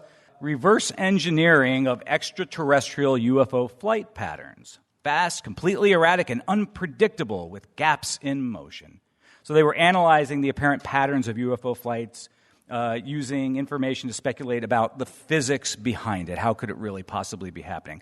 So really, right from the get-go, what you have here is that the media does not even ask the question, is this real at all? Not even. It's a supposition. They absolutely take it at face value. It is, and then they can expand in a billion different directions with a billion different storylines based on that, making the assumption, the major stated premise, not even unstated, that UFOs are real. End of story. Now we're going to go explore that in all these different directions. So I thought a reasonable take on where we are 20 years from now and how to sort of deal with this was to measure how well the media has adapted to the reporting of UFO stories over the past 20 years. Has it gotten worse? Is anything about it better whatsoever? And knowing what we knew in 2005 and having the 10 years of skeptical activism that we did have prior to that, we already had recognized what this pattern was. But we wanted to see what the shifts basically were, and were there going to be any changes? We knew what the trend was, but will it change? Will technology, in a sense, podcasting coming up, moving from an analog world into a fully digital world, how would this have an impact? I went back and I started to look at all of our episodes in which we talked about UFOs and touched on aliens and so many things, and it was massive. I mean, Kara, you ran into the same issue when you were. Can't cover them all. You can't. Yeah. I mean, I'd take 5 hours up here, basically the entire show of just talking about just that. Instead, what I did is I went back and I used the media's own devices to help me with my observations, along with a little help from AI, and I was able to hone in on the top UFO-related news items for 2005, and then for 2006 and 2007, and so right up to 2024. I was able to come up with 5 general categories in which all of these top UFO-related stories fell into. Here are the brackets. Public sightings, okay, those are the witness accounts and the stories, and they send the reporter out to talk to the person about what they saw. Government-related UFO stories. What are governments around the world doing about it? What kind of panels are they convening? What former people in the government or the military had to say about it?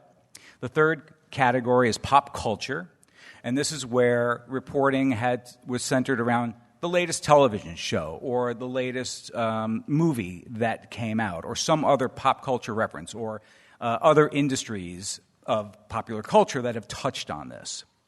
Fourth category is UFO proponents.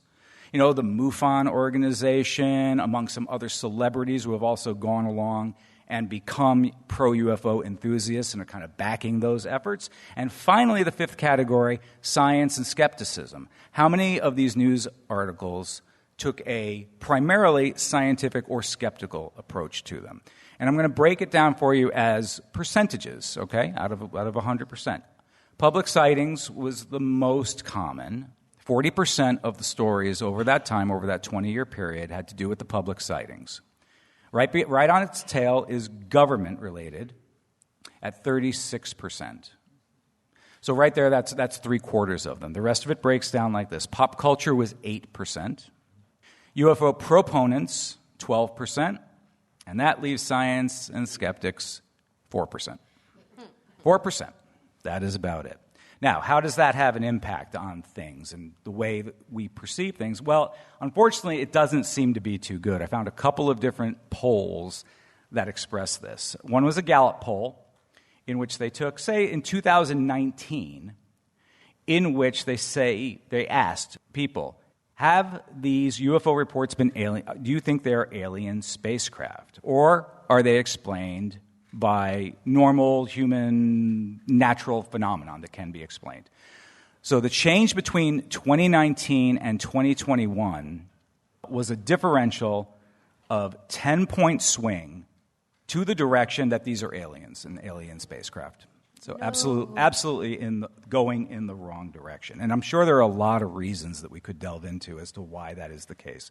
And here's another poll that I came up with, or that I found. Newsweek and YouGov in 2022 took a poll. Americans who believe UFO sightings offer likely proof of alien life. In 1998, they asked this question, and it was only 20% who believed absolutely, 51% who were like, no, it's human and it's natural. 29% didn't know. But in 2022, 34% believed. That's a 14-point jump. And 32% said, no, it's only natural. And that's a 13% drop. And the rest also just didn't know. So what I was able to sort of determine is that the media is having an enormous, absolutely continues to have an enormous impact on the UFO culture and an entire phenomenon. And unfortunately, in the direction where more people are moving away from the rational scientific explanations of these things. That's what I came up with. I think a lot of it, in terms of the recent trends, is the whole Pentagon UFO thing. Yes. Right? Yeah. So, and this is what happens, is like, people get tired of it, it kind of fades into the background, kind of the baseline levels, and then a new flap happens, right? A sighting or whatever. And then, it's like the same cycle repeats itself. They put up a bunch of crappy evidence, the proponents resurrect all the same old stories and sort of incorporate anything new into the same old narrative. Skeptics thoroughly debunk it, and then it sort of fades into the background again. But every time it's a huge nothing burger, as we like to say. Like there's nothing actually changes. They didn't come up with any actual evidence. And the UFO thing is the same thing. When it happened a few years ago, there was a lot of people saying, we really got it this time, right? We really found the aliens this time. This changes everything. And the news media, the mainstream media, New York Times, WAPO, right, are saying, this is something we need to take seriously now. Like, finally, we could take it seriously. Like, they were so excited that they could talk about UFOs and get all the clickbait without being embarrassed about doing crappy journalism, even though they basically had plausible deniability. Right. And we said, this is nothing. This is going to turn into nothing. And what happened?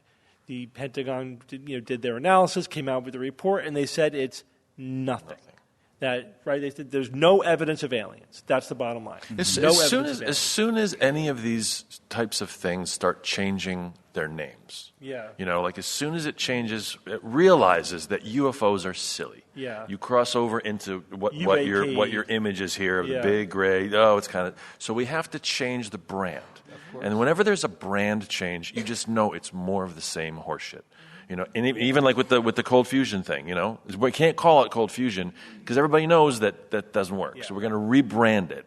And it's just, as soon as there's a rebranding, you just go, nope. It's desperation. Desperation, yeah. Like they themselves know how silly it is on some level that we can't call it the thing we've been calling it for 30 years because everyone knows it's BS. It's amazing.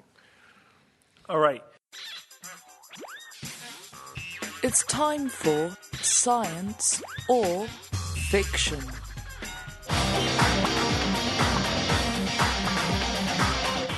Each week I come up with 3 science news items or facts, 2 real and 1 fake.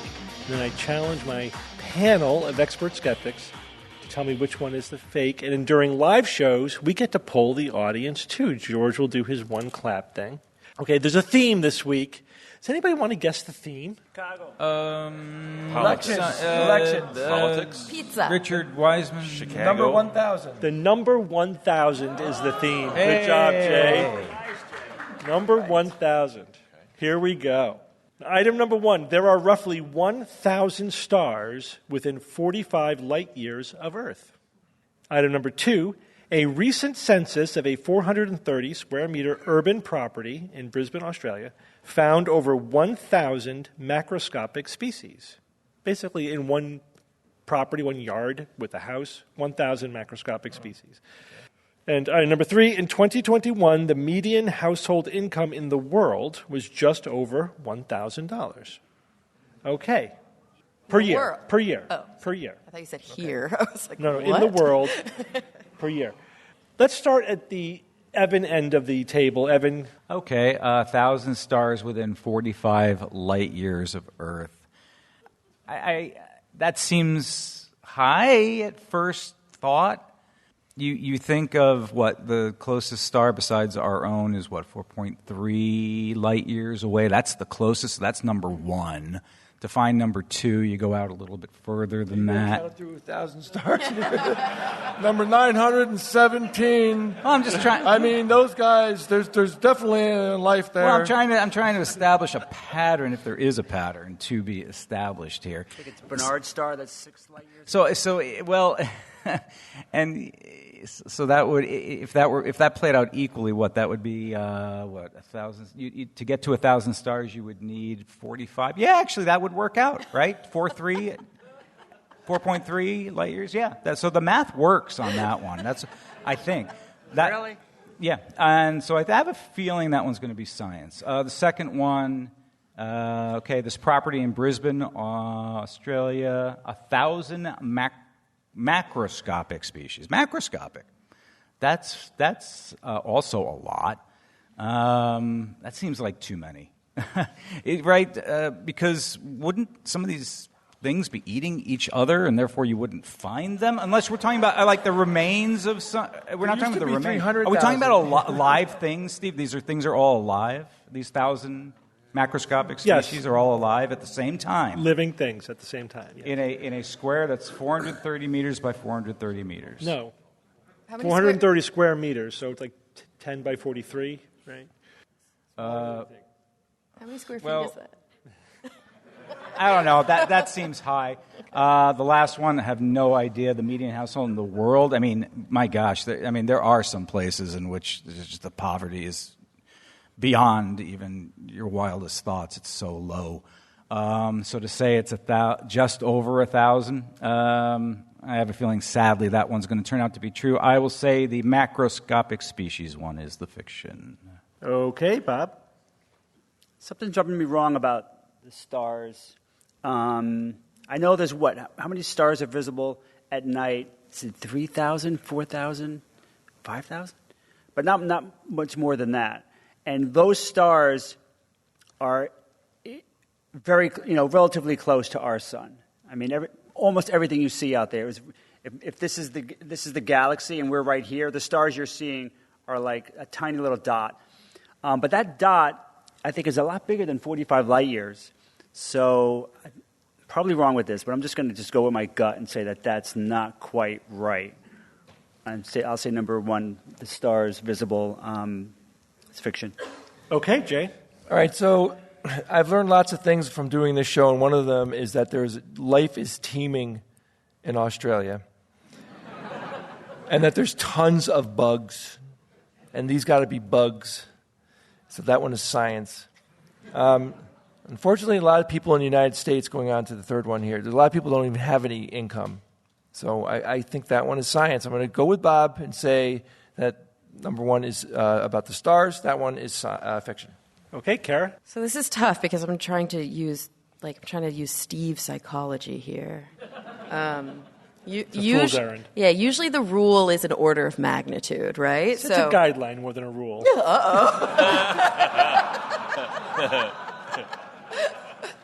more of a feeling.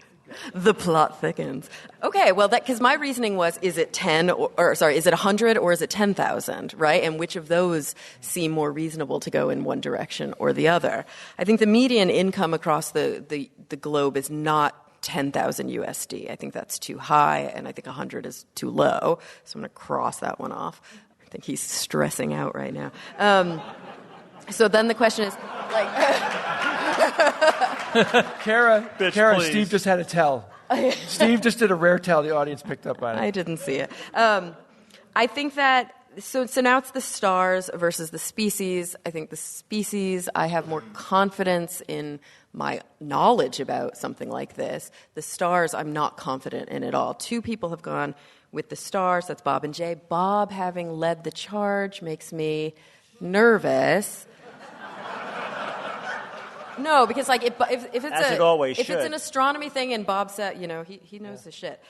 But I think my the thing mistakes. though is that's small. When you say an urban property of 430, that's 1,000 square, more, something. It's small, and I'm thinking, yes, there is a stereotype that Australia and it's true. But Brisbane is a city.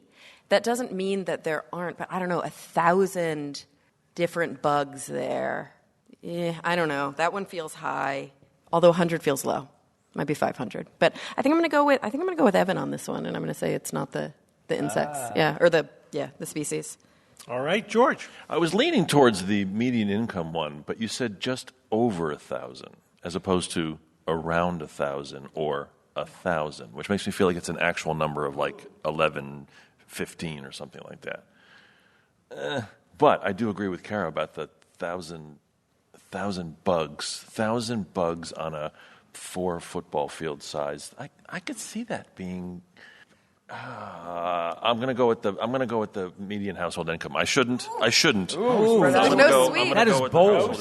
Nice. That is bold. Spread out. All right. Strategery. Because it's probably lower. It's probably really sad and lower. You're going to poll the audience. We're going to poll the audience and see which rogue you thought was the most persuasive, and also just which one you think is the fiction. Do you want to do the thing? All right, George? which is, if you think the first one is the fiction, the light years, here we go.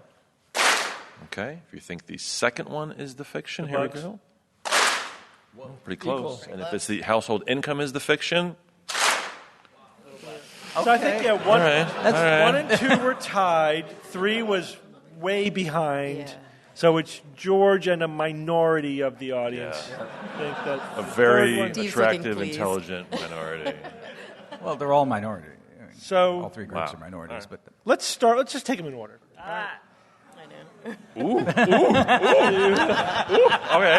You can't infer anything from that. It just took a All little, right. little There turn. are roughly 1,000 stars within 45 light years of Earth. Evan, you think that one is science. Yeah. Wait. Bob and Jay think it's fiction. Yeah. Kara and George think it's science. But what, the 40% of the audience think this one's science? This one is Science. Sorry, guys. And Evan, you nailed it. Woo, the math does work out because if you think about it this way, the nearest star is 4.5 light years. So if you say, all right, if you put each star in a box, that's 4.5 light years, and you go out, 45 light years, that's 10 by 10 by 10 is 1,000. There's 1,000 boxes with stars in them. How do you figure that? So, My God, it's full of stars. And that turns out to be roughly the answer. There's about 1,000 stars within 45 light years. Bob got screwed up because of why? He was confusing stars with visible stars. So most of these stars are not naked eye visible because they're red dwarfs. So I was kind of right in my thinking. Yeah, your thinking was right, but I feel better. You confused visible stars with stars. And my excuse is Bob completely failed me. I said to myself, whatever Bob goes with, I'm doing it, and you're never going to do it. Never is this going to happen again. Never again. The next 1,000 episodes, you'll show. All right, let's go to number 2. A recent census of a 430 square meter urban property in Brisbane, Australia, found over 1,000 macroscopic species. Evan and Kara think this one is the fiction. A lot of the audience thinks this one is the fiction. And this one is... Recording in progress.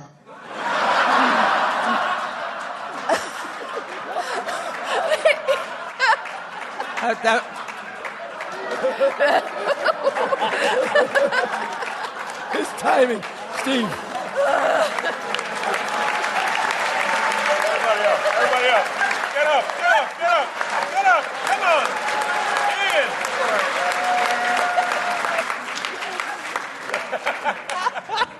The watermelon is no longer an anomaly, people. Ian has shit timing. That's it. That's what we learned today. Science or fiction. It's all about Ian. Are we recording, Ian? Good? Do I need to repeat anything? Said it. We're recording. All right. Hello. We just started recording. And go. A recent census of a 430 square meter urban property in Brisbane, Australia, found over 1,000 macroscopic species. Evan and Kara think this one is the fiction. About 40% of the audience think this one is the fiction. And this one is science. No, George!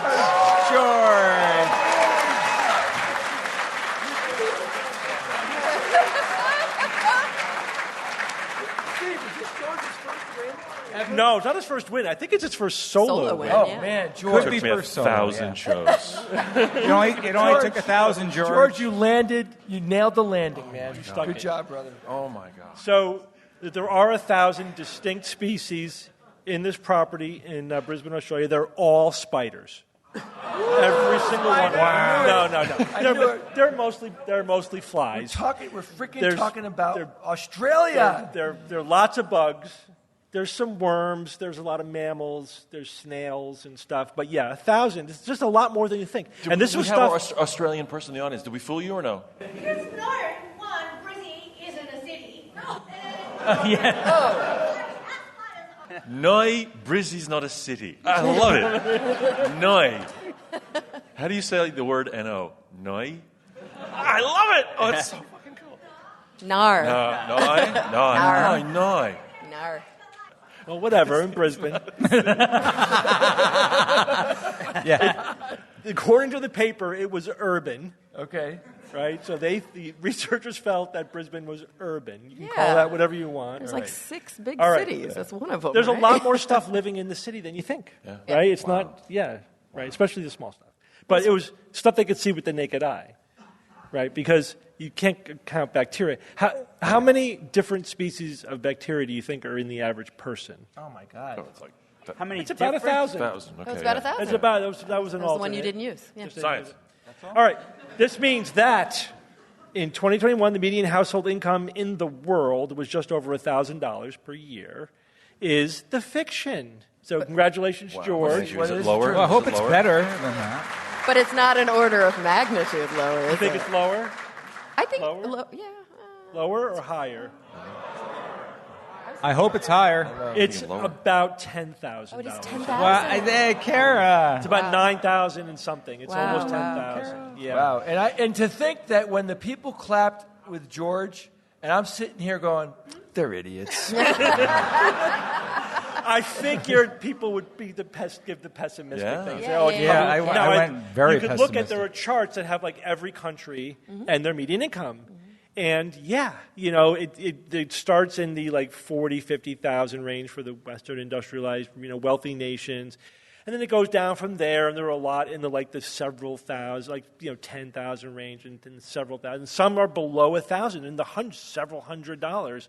That's your average income. Obviously very, very poor countries. But of course, this is average by population, so it all averages out to around $10,000 per year, which again is nothing when you think about it. It doesn't we're average. wow. Because It's poverty. the median. Median. It's poverty. Different measure of That's census. what we paid Bill Nye to do the bit. 10 grand every time. He wants 10 grand. Bill Nye wants 10 grand. All right. Pay Bill Nye 10 grand. All right. Bow tie. What are we going to say? It's fine. Bill Nye gets. I don't know why I'm on Jackie Mason all of a sudden. I don't know why. But George, I appreciate it when people have the courage to strike out on their own and not just follow the crowd, and it pays off. Steve just 1 in 1,000. It'll pay It'll off. pay off. Yeah. All right. So, guys, that's 1,000 episodes in the Holy can. moly. Oh my God.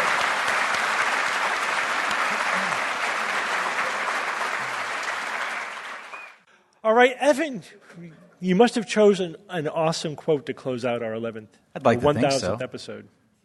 From an awesome human being.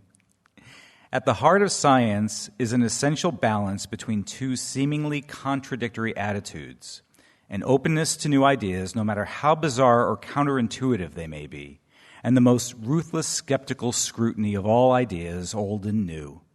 This is how deep truths are winnowed from deep nonsense. Carl Sagan from the Demon-Haunted World. Very nice. Love that quote.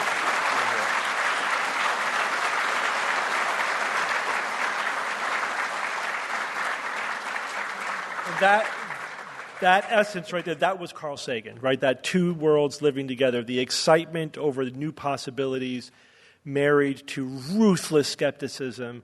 We try to capture that. It's hard to convey sometimes, That's why I get so annoyed when people say, you're closed-minded. Like, no, we're not. You have no idea what you're talking about. We are open to everything. We just follow the evidence. You're closed to the evidence because you have a true belief system. That's closed-minded. This is the model that we follow, right? It's like we're open to, and I could be convinced of anything if the evidence is proportionate to the claim. That's it. Yeah. That's all it takes. And the world is amazing enough. It's amazing. Reality is so stupidly amazing. Like, it's enough. Enjoy it. Like, dive into it. Find it. Discover it. And he's so right that it's a process. We're slowly winnowing something that's more accurate than not from utter nonsense. And if you don't do that process, you are left wallowing in utter nonsense. Let's face it, if you want to live in a fantasy world, why pick some shitty religion? What about Lord of the Rings or Star Trek? Yeah. So much better. There are better fantasy worlds out there, Right? So you're saying you would rather role play tabletop than join a religion? I just want to know what reality is and then pick my fantasy. Yeah. I don't want someone to tell me what my fantasy We world often is. do say that though, like when we're like talking, like we're reviewing like people who are in a cult or who are in like a UFO thing or whatever. Like that's their entertainment, right? And we often say these people need to play a LARP. Yeah. Right? They need to play tabletop or Yeah, LARP. they need How to do you play think I met the D&D. novellas? LARP. Yeah, they did. Seriously, they need a fantasy life for entertainment that they know is fantasy and keep that separate from reality. But they mix the two which creates a lot of nonsense, a lot of mischief. Hear, hear. You're here. Yeah, there. All right, so thank you all for joining us for our 1,000th episode. Yeah.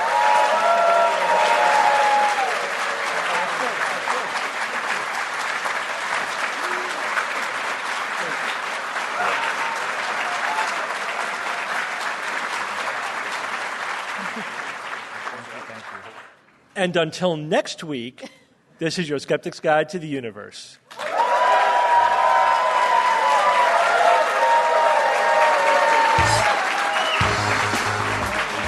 Skeptic's Guide to the Universe is produced by SGU Productions, dedicated to promoting science and critical thinking. For more information, visit us at theskepticsguide.org. Send your questions to info@theskepticsguide.org. And if you would like to support the show and all the work that we do, go to patreon.com/skepticsguide and consider becoming a patron and becoming part of the SGU community. Our listeners and supporters are what make SGU possible.